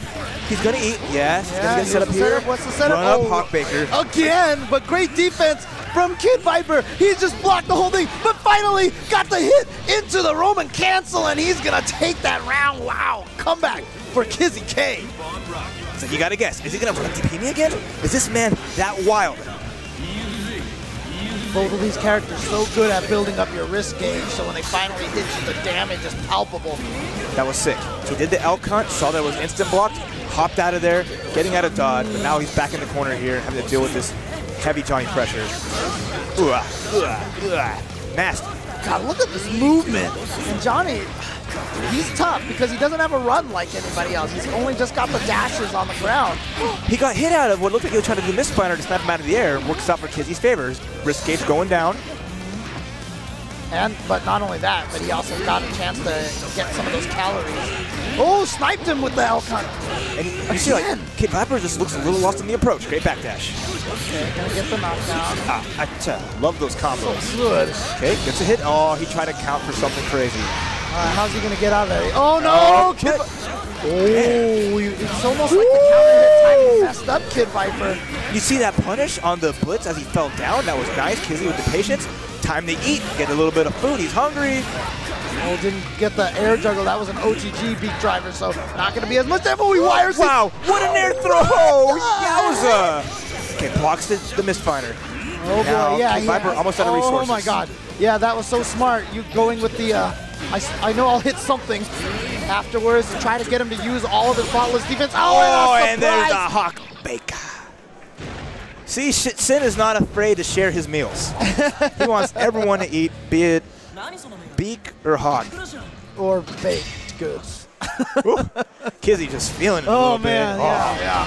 I mean, it's high pressure situations. I mean, He ain't shook right now. He's up against Kid Viper, the man who just won DreamHack Austin by beating Dogura. in an amazing set too. So this is going to be a big one. Can he stay alive in this winner's side, or will he be put in the pool of Eddie Sharks and Beds? Kid Viper, I'm sure most people remember Anime Ascension. He was up really well. Damon Doe made the comeback against him, and he was really upset by that. Yeah. You know, he was heartbroken by that. But I feel like that loss is what helped him beat Dogura last week, and I have the funny feeling that that's going to help him even here right now against Kizzy K here in this winner's finals match. Woo! Catches a nice little frame trap, keeping the extension going. Johnny with no bar, eats, and there keeps you the go. combo going, yeah. Okay, he's got the meter for it. Are you going to see a Voltic Dane soon? Or is he going to try to confirm? Oh my god, try to get the instant overhead. But unfortunately gets himself stuck in the corner. Nice. Go, gets, yes, beautiful. Gets the level 3 throw combo, but you can see throw scales damage a lot, so that wasn't a lot of damage. Great box from Kizzy. And as soon as I say that, he gets popped out, and that's going to be a level 2 hit. Nice burst, buddy, but you know what? I'm over here. You're not going to catch me with that. And like I said, Kid Viper right now with the clutch so far. Oh wow, 6P in neutral. Got some good damage in the corner carry there, but I love the throw. Now he's showing that he's going to throw more. Yeah. He's going to get Kid Viper on his toes, try to force him to press some buttons. Okay, there you go. Elk Hunt is negative, especially on instant block, so I like the challenge with that 5K, but that's like the Sin special, run up throw. Well, he learned it from his dad, apparently, watching Hamad. Ooh, the what? He just thread the 5P? Like there's like 3 5Ps and then they all missed. There's that 6H cancel pressure. Oh, he tried to go for a treasure hunt, it seems like, yeah. but big miss there. A lot of damage on the table, but Kizzy just content on. But look at all the risk gauge that he's built. Oh no, just got thrown, 1-frame throws. Oh, the air throw. You gotta watch out. Just leaps out. I like that. Take that space. Yes, sir. Okay, here we go. And then, after all that, recognize the throw. And just raw 5H in your face. Kizzy K on match point. Duel 3. Keep on rocking. Like to block on there, challenged it afterwards. And just threw a lot of coins out. 3 pockets of change. But that was only a level 1, unfortunately. Okay, there we go. Now he has the level 3. So now you can see Johnny's pressure is going to be that much scarier. And, of course, the damage potential. There you go. I love that. That's like a solid anti-air choice, waiting for Kizzy to cross him up and just going on the other side. Oh, gets hit by it. That's going to be nice. Oh, yeah. Okay, just a little too far. And can Kizzy get this comeback here? Here's Kid Viper going to tie this up 2-2. Oh, nice hits. Burst again, and there you go. Crouching only combo. Beautiful stuff to Kid Viper to recognize that he caught him crouching. Then baited the burst out, was able to punish. It is, as I said, 2-2 here. Going to the last game here in winners finals between these two players. Okay, good trade. Gets that level 2 off of that. It took a little bit of damage, but you know, when you throw that coin in the wishing well, dreams come true. Now getting in there. Oh, wow. Nice. Okay, burst right when he threw the coin just to get it so that the coin doesn't hit. So that means that Kid Viper stuck at level 1 right now. Wow. He really wants to try to get a coin combo going. But Kizzy recognizing that run-up throw again. There goes the RC. Let's see how Wall Kizzy sticks. goes through with this. Nice. More wall sticks. Gets the food. Just a tiny bit of life left now. For Kid Viper. Ooh, Blocks it. There's a challenge right there. Block. Ride the lightning. Keeps the combo simple, and now again on match point. Duel 2. Can Kizzy take this round and get in the grand finals, or is Kid Viper poised to make the comeback 2 rounds in a row? This is a great start for Kizzy, draining already about a third of his life. And then Kid Viper recognizes the situation, Oh, gets out, and then that was damaging too. Oh my god. 60% gone. There's a dead angle, okay. Just run up weight. Recognizes that, I love it. And it goes right under the 5K, wow. Turning it around, just kind of keeps hopes alive. Oh, but Kid Viper, I'm expecting the low to the ground air dash. Got caught high. hit, it's gonna be. Kid Viper has to be really careful here. He gets knocked down from that bull bash. Oh, yeah, so he has to use the burst. He has to use the burst. Did he get it in time? Yes, he does. All right. Oh, that's unfortunate. There's this way. Really tough to time that sometimes. And oh my god! No gold hit. burst and he comes back for the Zweihander! Kid Viper couldn't believe it because he was dead to rights. Yeah, after the Zweihander was blocked. But as you mentioned, you know, a strong level on that move, so the block stun is pretty significant. All right, there we go. Early combo here. This time, oh yeah! Nice. Goes Yes, for the jump dust. Jump dust just stops all downward momentum, so it looks like he's about to land, and then all of a sudden you get overhead into the throw. Huge damage off the throw. He's like the only character that gets so much damage off the throw. It's ridiculous. For good measure, not even a real combo. Forget it. Oh my god, Kid Viper has a chance. He has a chance. As low as it can be. You said it. Oh no, he missed his coin. He didn't get the coin. OTG. Dang. He got the sweep, but the coin didn't come out, and it threw him off. He was like, wait, what happened? And that was the opening that Kizzy K needed to come back and take that round. Kizzy K moves on to grand finals. And back to his former self. Sitting back where he rightfully believes that he belongs. It's like whenever he wins Blaze Blue, he powers up. Like he already has that one first place on his mind. It's like, this is my throne. I will sit on it as long as I want. No one can stop me now. Right. Well, Kizzy K is going to be waiting over here, but it looks like we're going to have Silent Assassin coming back here, and he's going to be going up against another man who just made a ridiculous comeback. And that is, of course, Mr. Beautiful Dude. And Silent taking a look at us. We got prime view of the stage. And Silent's always been sitting in the same chair because he wants to give us the looks. He knows that everyone's watching him, and he's watching us. He wants to give shout-outs to his Houston buddy here. Oh, yeah. So. Like I said, he's just doing what he does, doing work and just, enjoying himself as far as I can tell. And see, you know what the crazy thing is? I would have said at this point, I'm sure Kizzy K is doing the same, giving the fingers to his SoCal buddy. But man, he actually was helping the enemy at one point in time. There's no love between the SoCal players here. Oh, and Silent will be the first one to tell you no love for that. He's 100% Houston.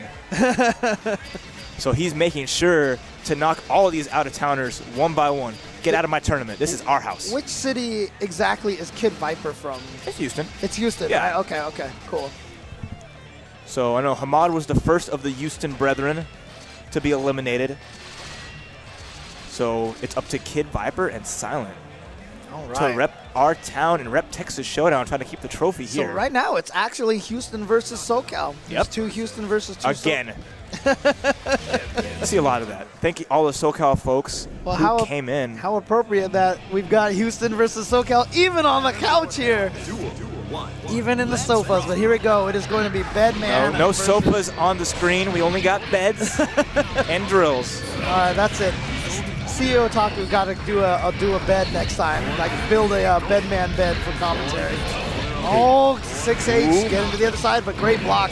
You see Silent playing a little more offense than he normally has.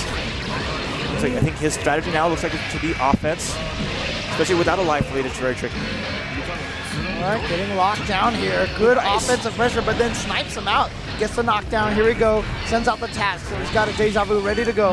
Yeah, like that. Checks him on the ground, punishes the drill, has Julian in the corner, and little Eddie gets bodied by the task. All right, there's the bed. Just being cognizant of it, trying to hit Eddie out, but unfortunately whiffed. Staying out of that bed range over there. See him just jumping in the air, launching some of those tasks just to set up. Right, Noboru, gotta watch out. Yeah, Noboru again. Yeah, when the shark bites with its teeth, babe. As he keeps them not pearly white because they look really gross. Black. So. Okay. Ooh, there's another 6 heavy so far. 2 for 2. Okay, nice block low, yeah. Beautiful with the challenge, and then calling out little Eddie. So far, Silent really hasn't gone for it after the drill. So he's getting all these kind of raw summons right under him. Oh, wow. Nice. Chased him in there and has the 6P ready for the jump. So he's going to get the combo in the corner. Oh, avoids the bed, would break the law. Perfect recognition there from Beautiful Dude. Sinks into the floor, yeah. Oh, there's that dead man's hand. 1 for 1 with his favorite move, showing the bed no respect. Well, he's just trying to give Silent Assassin a hand right now. He's trying to show give Bedman a wake-up call. Slap him. Wake up. Okay, there's that drill. Again, Eddie comes out, another 6 heavy. Yeah. Wow, there's that disgusting burst where you're like, oh, not again. The angry burst. Oh my God. Okay. Trying to just dash over little Eddie. But Julian, okay, there we go.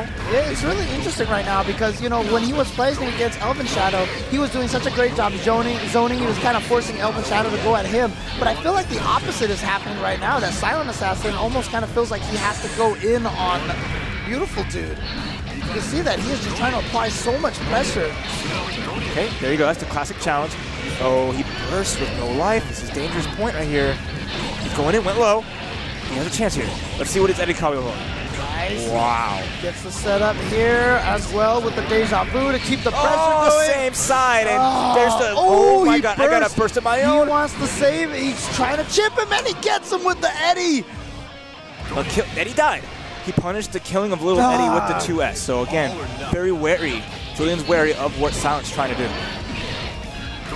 Nice punish, okay. It's tough when you're sitting there trying to fight 2 characters at the same time. Wow, blocked that successfully and went low in time. Oh, gets 2 hits, and then another 6 heavy. 4 for 4. Oh, instant overhead, side switch, beautiful. Counter hit gives him the full confirm, but wow, drops the combo right at the end there. Gives Beautiful Dude a chance, and we've seen the crazy comeback that he made against Hamad. Can he repeat that feat here against Silent Assassin? Okay, escapes with the spin. Just moving his way out, letting Beautiful Dude force his way in, but great pressure. 5 for 5. This move is so hard to block. So hard to block. Enjoy it while you can, Silent Assassin. I mean, if it works 5 times in a row, might as well. Okay, there we go. Silent now getting to play his game. Good throw from Beautiful Dude. Oh, missed with Far the for the overhead. overhead. Yeah, nice block to the empty. Oh, but this time the last second air dash catches him. Still a huge amount of damage. Oh, there we go. Raw dust. Julian back to his former self. Noboru, where are you going? Shark-infested waters here. Oh, and still and it got a the dizzy. stun. Ouch. Yeah, that was very unfortunate for Silent Assassin. And there it is. And that shows how much damage happened in such little time. Stun is actually equal to a lot of the damage values. So the more damage you do in your combos, the closer you can get characters to stun. You'll see like tactics against characters like Raven. You'll go for big damage combos because even if it's just one and then a little bit more because of that, the stun's already there. That's how you kind of gauge where the stun is in this game, according to people I've talked to. Right, there he goes, sets up the task, gets a counter hit, nice. With the spin, unfortunately. Missed with the Ouch. spin, yeah. So now, unfortunately, he's going to get knocked down into this corner pressure once again. Beautiful Dude. I mean, he's pretty much 5 for 5 or so on command throws in this top 8 so far. Watch out, man. Nice air dash in. Waited for the burst. It wasn't there. He gets a knockdown. Here he goes. Sends out the task to lock him down. Too nice far for blitz, that to but hit, yeah, it was just too far. Should have probably just did a blitz and then a dash up. Oh, God, the Shark just caught him from a full screen. Again. Beat the bed out. This is what works out for Julian. The little Eddie is dead, so he has to make this count really well. Goes in. No contest, but the burst is there.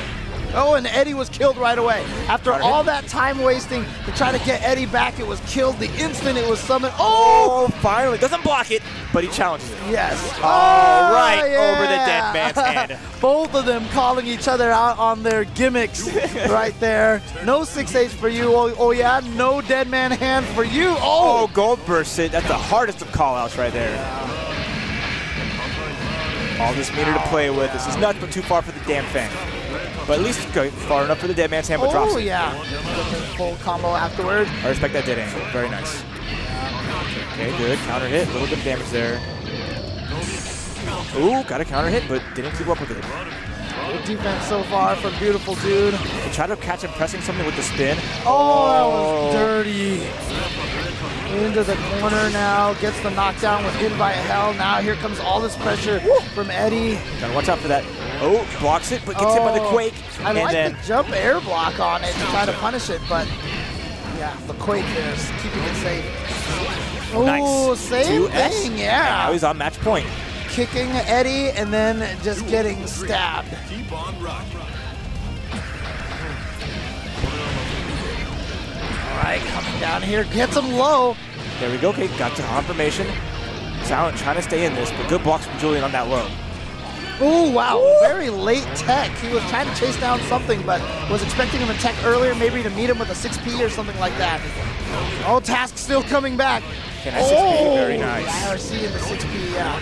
Okay, oh, little Eddie, no, comes out. Silent wasn't ready for it again. But he tries to move his way in, but he sandwiches himself up here. That's the scary part.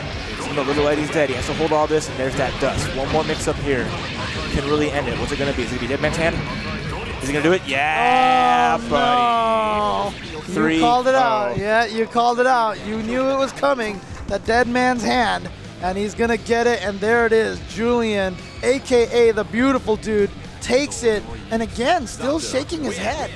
Like I said, this is stressful. Oh, This yeah, is yeah, hard. yeah, yeah. Like, going up against like where all the tides turn, he got hit by so much and managed to survive. I mean, it's a rough road. Yeah, but once again, great job to Silent Assassin. He took out so many players, just 3-0, dominated a bunch of players, but then Beautiful Dude coming in there with that Eddie, with that Zato 1, and he was able to take it. You can see Kid Viper here getting ready to play his Losers Finals match versus Beautiful Dude. One more Houston guy out, so we've got 2 SoCal versus 1 Houston now. You can see here in the bracket, Kizzy K just sitting there waiting in grand finals to see who he's going to go up against. Is it going to be Kid Viper or is it Beautiful Dude? If it's Beautiful Dude, it's going to be like a Wednesday Night Fights match here. Those guys play each other all the time, and if it's Kid Viper, it'll be Kid Viper's turn to try to take 2 sets in a row. at DreamHack Austin and at Anime Ascension. He made it in the grand finals on the winner's side, both of those tournaments. So it was on his opponent to make the 2-set comeback. Damon, though, did accomplish that with his Slayer at Anime Ascension, but Dogura, after the reset, failed to seal the deal, and Kid Viper took that one. If Kid Viper can get in the grand finals, as I mentioned, though, this time he will be the one that has to take 2 sets in a row. And of course, Beautiful Dude wanting to play a little bit spoiler. I'm sure there will be a little sense of pride on his part if SoCal can basically monopolize the grand finals. And here we go. It is going to be Zato 1 versus Johnny as expected. No surprises here. Heaven or hell. Duel 1. Let's rock. All right, so trying to get in there. I believe this is a run back from the winner's side. Kid Viper took it the first time. Nice 6P right into the misfiner. Gonna get the knockdown on the one hit. Nice counter rejection. And now he's gonna get the recoin combo here in the corner. The knockdown again. Oh wow, the second coin missed. So he's still only at level 2, but good enough. Just trying to keep the pressure going, gets the throw, and oh no! Drops the combo, kind of messes up here. And now here's a chance now for Beautiful Dude. Man, this run back just in losers finals, man. Love it. SoCal versus Houston again. And you saw the Kid Viper going 2K, 2K, 2K, 2K, trying to kick Eddie, and he did get the kick. Oh! That was the most delayed, close, like low misfiner. I think he was trying to go for the air one. I think he was trying to land and then Tiger Knee the air one to catch him by surprise. Didn't quite get it, but still manages to take that round. Like I said, we saw it earlier where Kid Viper did put Beautiful Dude in the losers, so. Okay, I mean, here we go. What's always nice for Beautiful Dude is the confidence he had from winning his last match. Should carry over, but knowing that he lost to Kid Viper specifically. Well, you know, runbacks are tough. I always mention this on commentary, so apologies if you heard it before, but whenever you lose, you think about that match a lot. Yeah. You sit down in your chair and you're like, what could I have done? When you win, you're like, woohoo! Okay, there we go. Treasure hunt. That's what you do. You search for treasure. Yep. Deep within yourself, just like Kid Viper did. Ooh, try to go for too much extension on that combo. Too much hit stun decay. Now here comes Beautiful Dude trying to make that comeback. I mean, he doesn't have much bar. And he's gonna be able to, oh my God. That was so cool. He's like, you might burst. I'm not going to commit all the way. I'm going to move in, dash out, sniped. Going up 1 game over the Beautiful Dude. So much awareness on Kid Viper's part. So very smart play from Kid Viper. It's one of those cool things. Like if you ever watch some of his streams, he has the eye tracker. So Oh you yeah. You get to see how he plays Okay. and looks. So he's very cognizant of the resources, watching the opponent's character the most, but always making sure all the extra stuff, because that's one of the most a really important trait for a strong player is being able to manage every little thing from your health to your meter, your burst meter. And especially in this game where you've got eddy meters, you've got coins to keep track of, you've got calorie meters to keep track of. Oh, good blocks from Kid Viper, but still in the corner. Oh, gets the hit, yeah. There was no more eddy gauge. He didn't commit to a knockdown, so now he let Kid Viper out and gets in there and bursts through the coin. That's the important part. Just if you're gonna burst the Johnny combo, either burst through the misfinder to make him waste the level, or burst through the coin so he doesn't gain any. Or you just swy right over a drill, get in their face, and be like, oh, what a throw tech! But you know what? He is gonna get bodied here by this combo. Look at the oh no, oh, the cross back under. So good at those cross cuts, realizing making those scrambles work in this situation. Oh, I dropped it, 2 steps ahead. Oh, another cross up. And they're level 3. Yeah, level 3 coins now. Oh, wow. Ooh, boy. Let's see how much he does with this. Gets back another level 3, but drops it. Oh, he's got that level 3 again. Okay, level 2. He's going to do the unblockable, and he goes low, and he waits for Beautiful Dude. You can't get away. Had the call out on the jump and had the jumping kick misfinder all ready for him. What a feeling knowing that this unblockable missed from Bakusai is sitting on me. I have a burst, but I can't even burst or block. Right. You literally cannot do a single thing. That's for Beautiful Dude. That's gotta be like the worst feeling in the world. Here comes, once again, Kid Viper with the pressure in the corner. Gets the perfect Zwei YRC, the Zwei RC, and gets the throw. Okay, got another level 3 on deck. Oh my gosh. But drops the combo, unfortunately, but nice hover there. You'll see in Rev 2, Johnny has an air miss stance. Yeah, that he'll just kind of dash through, which is going to be wild. He uses up one of his, he uses up his air action, but it'd still be nice to have that mobility. Here comes Beautiful Dude with a potential. Shadow Gallery combo is very good, and then good YRC into the 6P. Yeah, you can see Beautiful Dude always backing up a little bit, trying to keep Kid Viper from getting out of the corner. Kid Viper gets out, but it doesn't matter. Okay, just actually, full combo. He's Johnny, remember? So he's no, I'm saying too many name jokes here. So. All right, gets the air combo and the knockdown. Oh yeah. Okay, level 3. Or was it level? Yeah. That was level 3. All right, again with this knockdown. Look at the damage on that. Blocks the dust, but you thought you could punish it? No, it's meaty dust. Oh, make me guess.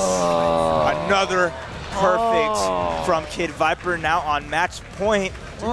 Winner faces Kizzy K, sitting comfortable in winners, and oh my god, dash up 6K. And it's usually, like I said, it's usually kind of good for the person who lost in the run back, but Kid Viper, I feel like he figured something out and said, you know what, I've got your number now.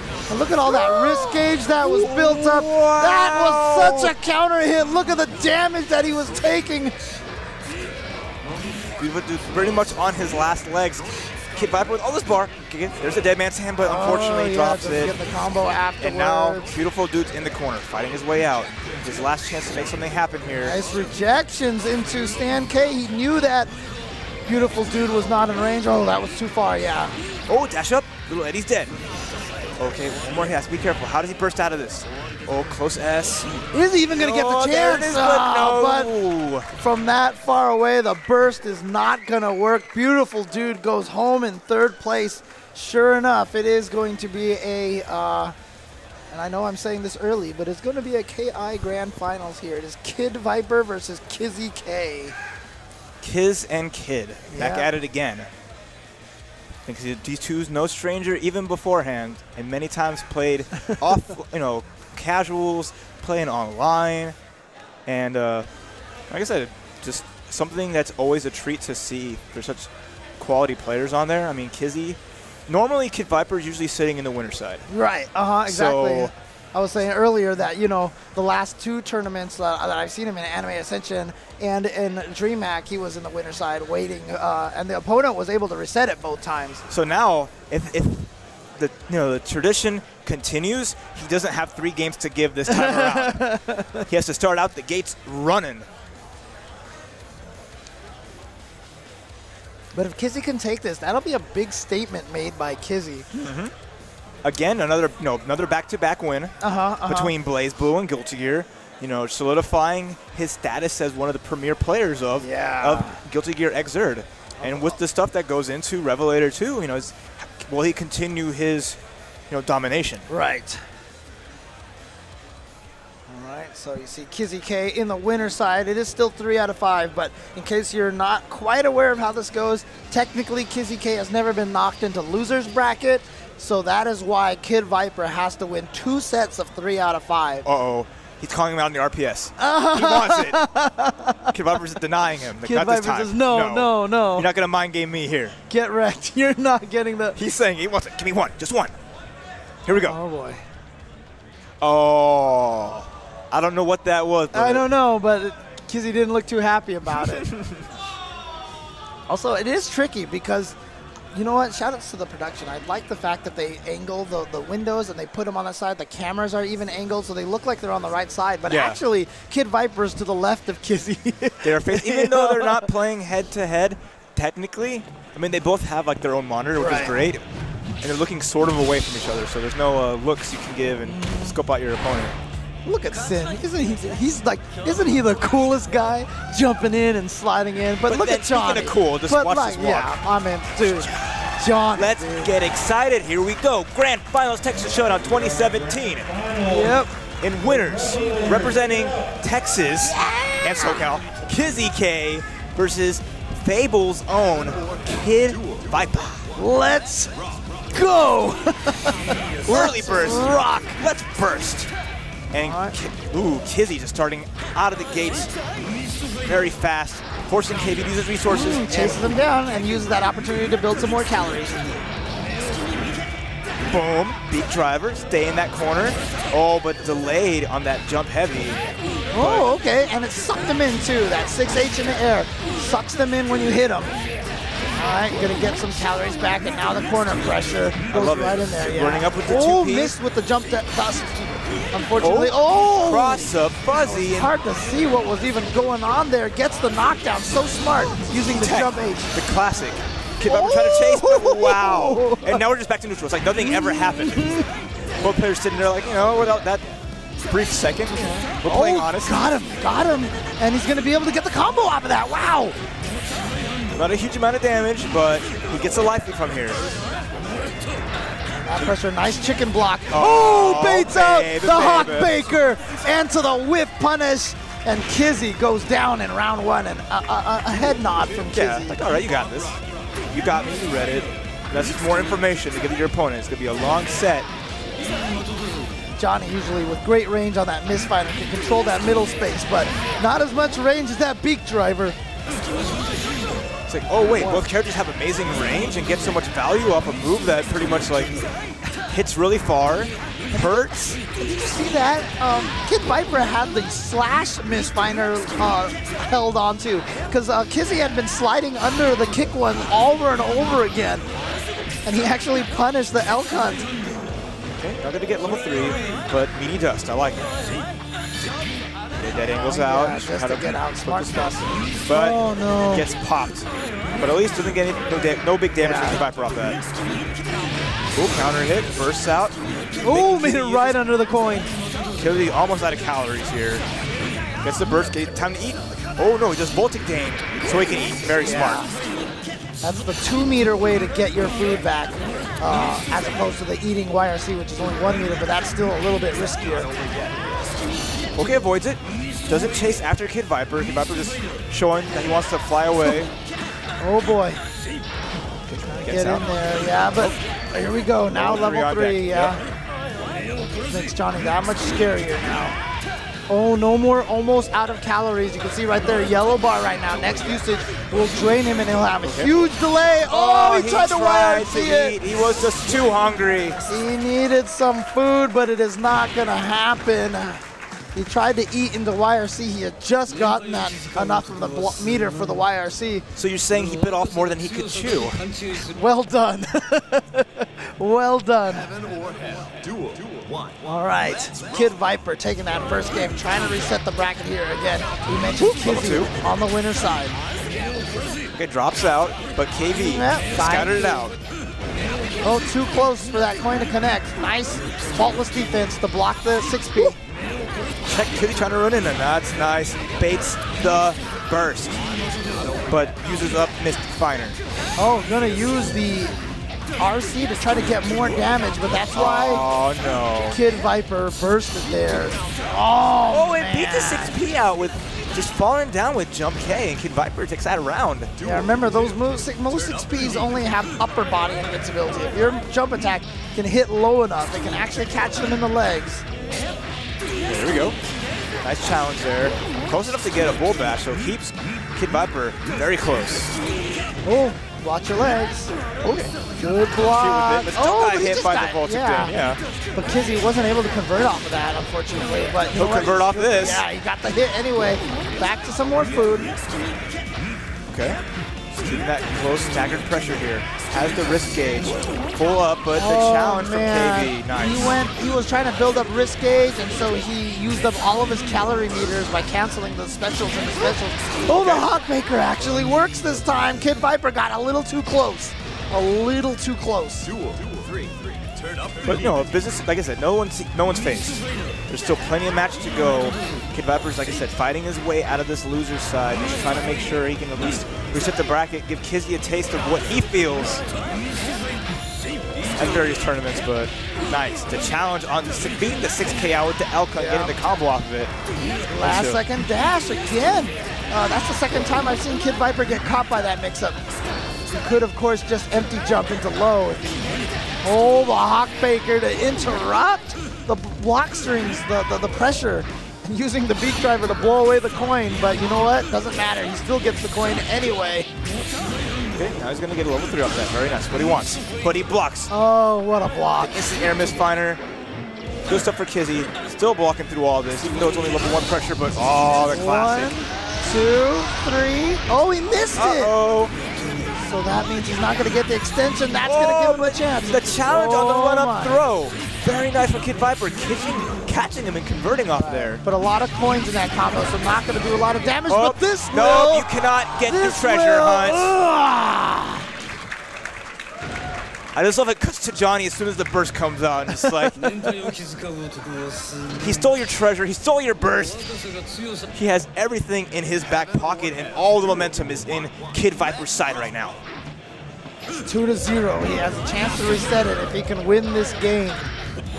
So now, the tough part when you're coming from the winner side is a lot of times it's like, do you try to work hard to make the 3-0 comeback, or do you just take the loss and go to the next set and try to, you know, get your wins over there, where you have a little bit of leeway. Oh, counter hit, gets it. I think Kizzy's not the type of player to go that route.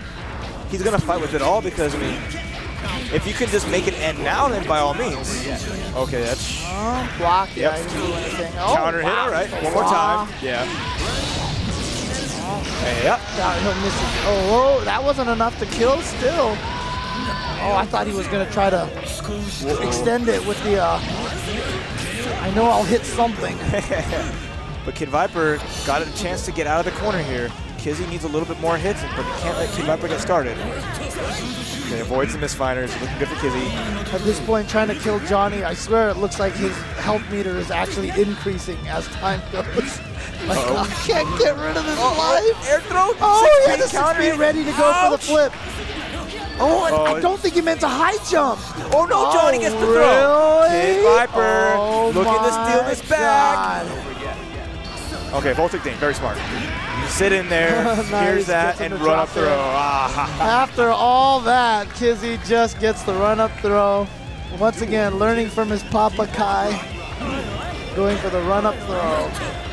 Great instant blocks, punishes, but unfortunately not enough hits done off of that to get that combo after the jump heavy.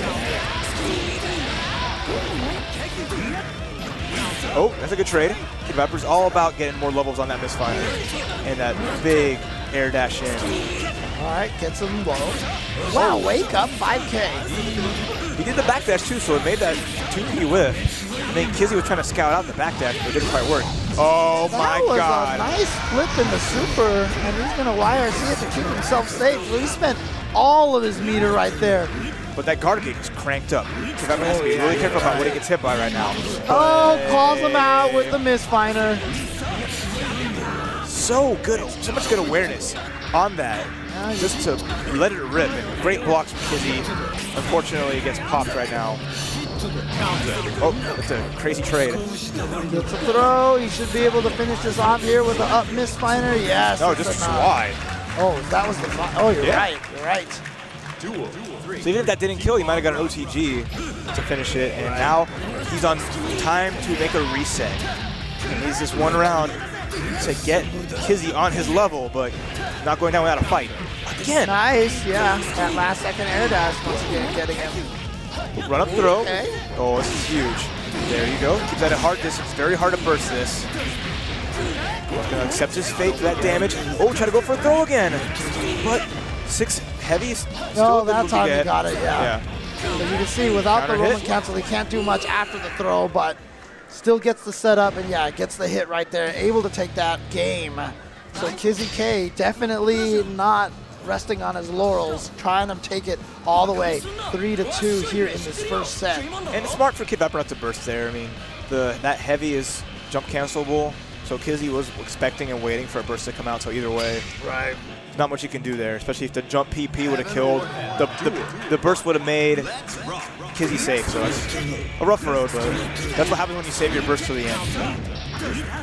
All right, Kizzy again with some strong pressure, but just enough time to instant block the 6K, but gets the throw. And a level 3 as well. Oh, God. And the treasure hunt. Look at the damage on this. Oh, my God. Stealing. Still going. Sid's lunch. Oh, my God. Okay, doesn't get the OTD, unfortunately, but Kizzy fighting back. Oh. Oh, no. Just gets thrown, unfortunately.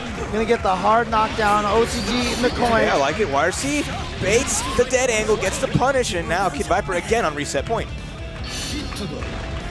Like, he wants to turn this around. He wants to get another set, get a little bit of time again to make everybody think, but just kind of casually walk into that elk hunt. Oh, I like that slow walk. Walk and block, walk and block. Yep. Johnny obviously is not very fast on his feet, but the best Johnny still know to be patient and walk as opposed to dashing around everywhere. Okay, nice. Okay. The transport YRC. Got a little hit there. Now he has this extra pressure, but eats, yep, makes it safe because of the charge, but got called out on that air dash over. Okay, gonna burst, keep himself safe. Trade. Okay, nice blitz. Gets a rejection, yeah. No meter for Kid Viper to get the blitz to counter back. Whoop. Is that gonna be enough?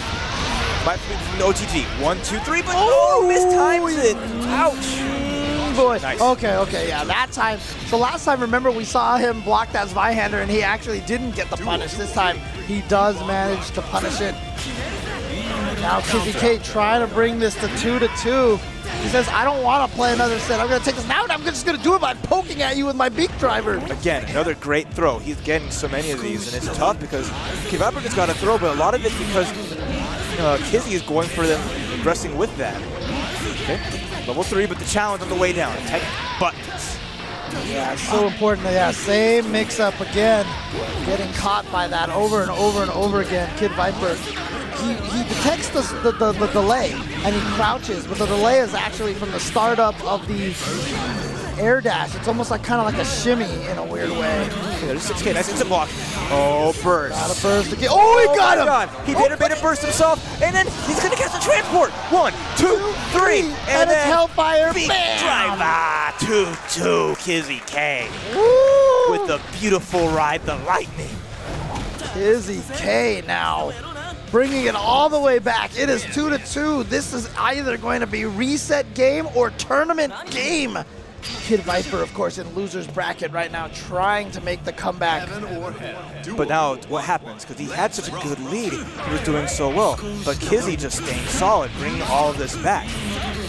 Is Kid Viper going to stay on point? Looks like it so far, but unfortunately drops it with the 2 hits his way. Yeah, he's got the 2 hits by hand, so you're not going to be able to knock it down. They're going to be able to flip in the air. Okay, gets a throw at least. Didn't get his combo off that, but at least Kid Viper is going to do a little bit of something. With level 3, has an extended pressure here.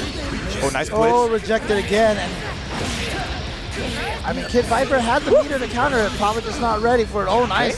Treasure hunt. Treasure juggle, and then continues the combo, gets 1 coin. Just, oh, too far. Too far for that. So now, especially with Sin building up this risk meter, look at all this gauge it's building up. The next hit will do a lot of damage. It's so scary. That's why Kid Viper trying to play very defensive, using the YRC air dash to try to get in there. Catches him with a 5K out of the air, able to convert it into the 5 and slash. Again on reset point. He's made it this far every time, but Kizzy's been bringing it back. Right. So in other words, Kizzy has him right where he wants him. There we go. Good conversion there. He's gonna get the level 3. Nice. Oh no! Hit with the wrong hit. Yeah, the wrong single hit on this guy. It's a little bit of food now. Kizzy. But oh no! IAD blitz 1 gets hit. 2, 3. Gonna be able to extend. Oh no! He drops it. I like that. Good extended pressure here. Kid Viper is just letting it happen, but counter hit from that. Almost not quite risk up there yet, though. It didn't have all that available. Oh, finally blocks that mix-up. And then he gets thrown for his troubles. Just looking like Kizzy's round. Yeah, he has the meter. Oh, he doesn't even need to spend it. And again, now Kizzy at tournament point. He has come back from down 1 round, 2 games in a row, and he's trying to do the same here. Wow, that's hit from so far, and he got it afterwards, but... Oh, what an air throw, yeah. Level 3, but he drops it, and then that's a big punish. Kizzy's going to get this knockdown here, but at least Kid Viper still has level 3 available Oh, and to this him. time he finally does go low. Again. Uh-oh. That's going to be huge damage. Kid Viper only has 2 more chances here. Oh, Run up point blank, Baker. Hawk Baker. No burst meter for him, so he's going to take a ton of damage. Oh! What? Into the Hawk Baker again, and Kizzy K Is your Texas Showdown 2017 Guilty Gear Exit Revelator champion, Kizzy K. taking a big win over Kid Viper, avoiding the bracket reset, avoiding the nuttiness that all that was just going on, and in that way, taking it not just with one run-up uppercut, A walk, go like he just strolled along. Oh, Hawk Baker. What do I have to lose? You block this, I cancel it anyway. You get hit by it. GG, Exerd, Revelator. Exactly. And you can see here, and once again, shout out to the Texas Showdown crew. You can see this beautiful venue here. They have really stepped everything up here at Texas Showdown, and you can see the pure talent of Guilty Gear players out here. Next year, when Texas Showdown is back, if you are a Guilty Gear player, you're going to want to make your way out over here. If you're an anything player, make your way out to Texas Showdown, returning very quickly to its former glory status as one of the most premier events. 100% one of the must-not-miss event, not only in the South, but in the U.S. You know, so many great games being played at such a high level. You know, Kizzy taking that double crown. He is the king and queen of Texas Showdown. Blaze Blue and Guilty Gear. It's like it's his power up. If he gets one, he gets the other. It's ridiculous. This kid is not shook. Yeah, and he is, like I said, he is a name to keep paying attention to. He is a man to keep watching. And like I said, if you're looking for yourselves for some Guilty Gear and Blaze Blue players to sponsor, is a great choice. But you know what? Anybody in that top 8 is a great choice. They're all there. And again, the only reason why, you know, as a casual Guilty Gear fan, obviously if you watch this all the time, you know all those guys there, right? But if there's only reason why you might not know some of them is because they don't get to travel as much. And if we can get these guys sponsored and just get them around all over the place to play Guilty Gear at all the different events that are going on, you will just see the explosion of the scene. The scene, I mean, Guilty Gear is already, I feel like, just exploding and getting real. I'm just saying, you're a smart man right now. Everyone, just listen to James. It's really, really gaining a lot of momentum right now. And I feel like Exerd Revelator and Revelator 2 is really kind of, like, I feel like it's like the most public, or not most public, but like the most aware that everybody is of Guilty Gear right now. It's coming through, and it's Blaze Blue too. I mean, Evo Sunday. Blaze Blue top 8 is going to be featured at the main, the main stage. You know, Guilty Gear is going to be there as well. So it's a great year for your non-traditional fighters. You know, your anime, more air dashy players. So there's a lot of opportunity in there going into Evo. There's Combo Breaker coming up. Right. You know, CEOs coming up. Second highest participants at Combo Breaker is Guilty Gear Exerd right now. It was the second highest here as well, next to Street Fighter. So like I said, Guilty Gear is no slouch. Get in on it. There's Rev 2 free demo. Yeah, exactly. Plenty of amazing players to reach out to, because all the people you see on stage, they're some of the nicest, most conversational people you can see. And they're always happy to discuss things, help people get better, play sets online, because that's what helps them get them better. Yeah. So I really appreciate. Again, just if you have PlayStation Plus, it's free right now. The Guilty Gear Rev demo. If you played the game and you said, it's not for me, totally understood. But if you are a player who, like, I don't want to play it, I don't like, you have biased opinions before ever giving it a shot, if you have PlayStation Plus, you owe it to yourself to just pick up the game. It's not going to cost you anything. It can't hurt, and you may find out that this is just like the game that you were looking for, because again, the character variety here, you're going to find a character that suits your 100%. style, and look, I know a lot of people say, like, don't try to paint Guilty Gear as this complex game or anything like that. There are a lot of systems in the game, right? But as you play, they start making sense. Everything starts making sense. Like any game. Any game you play, it's just about experience. It's about just grinding it out, training, playing people, getting better, going to events, playing some awesome people here. Joining some beginner lobbies online. Yeah.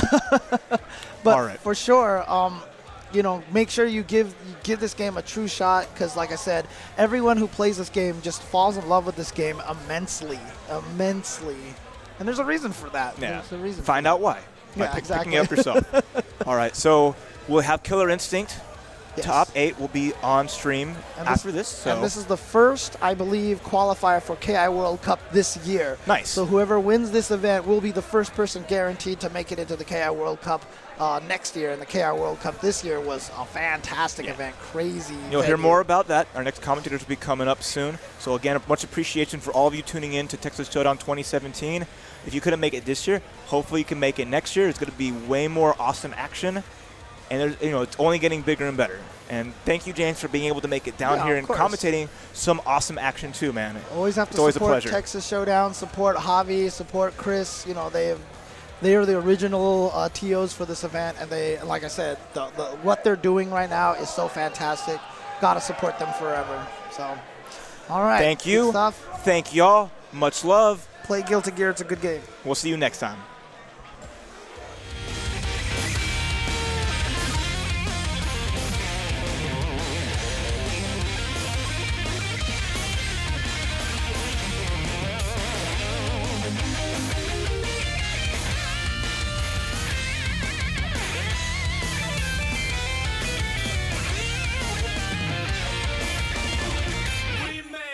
Contract with that clown and had a high time.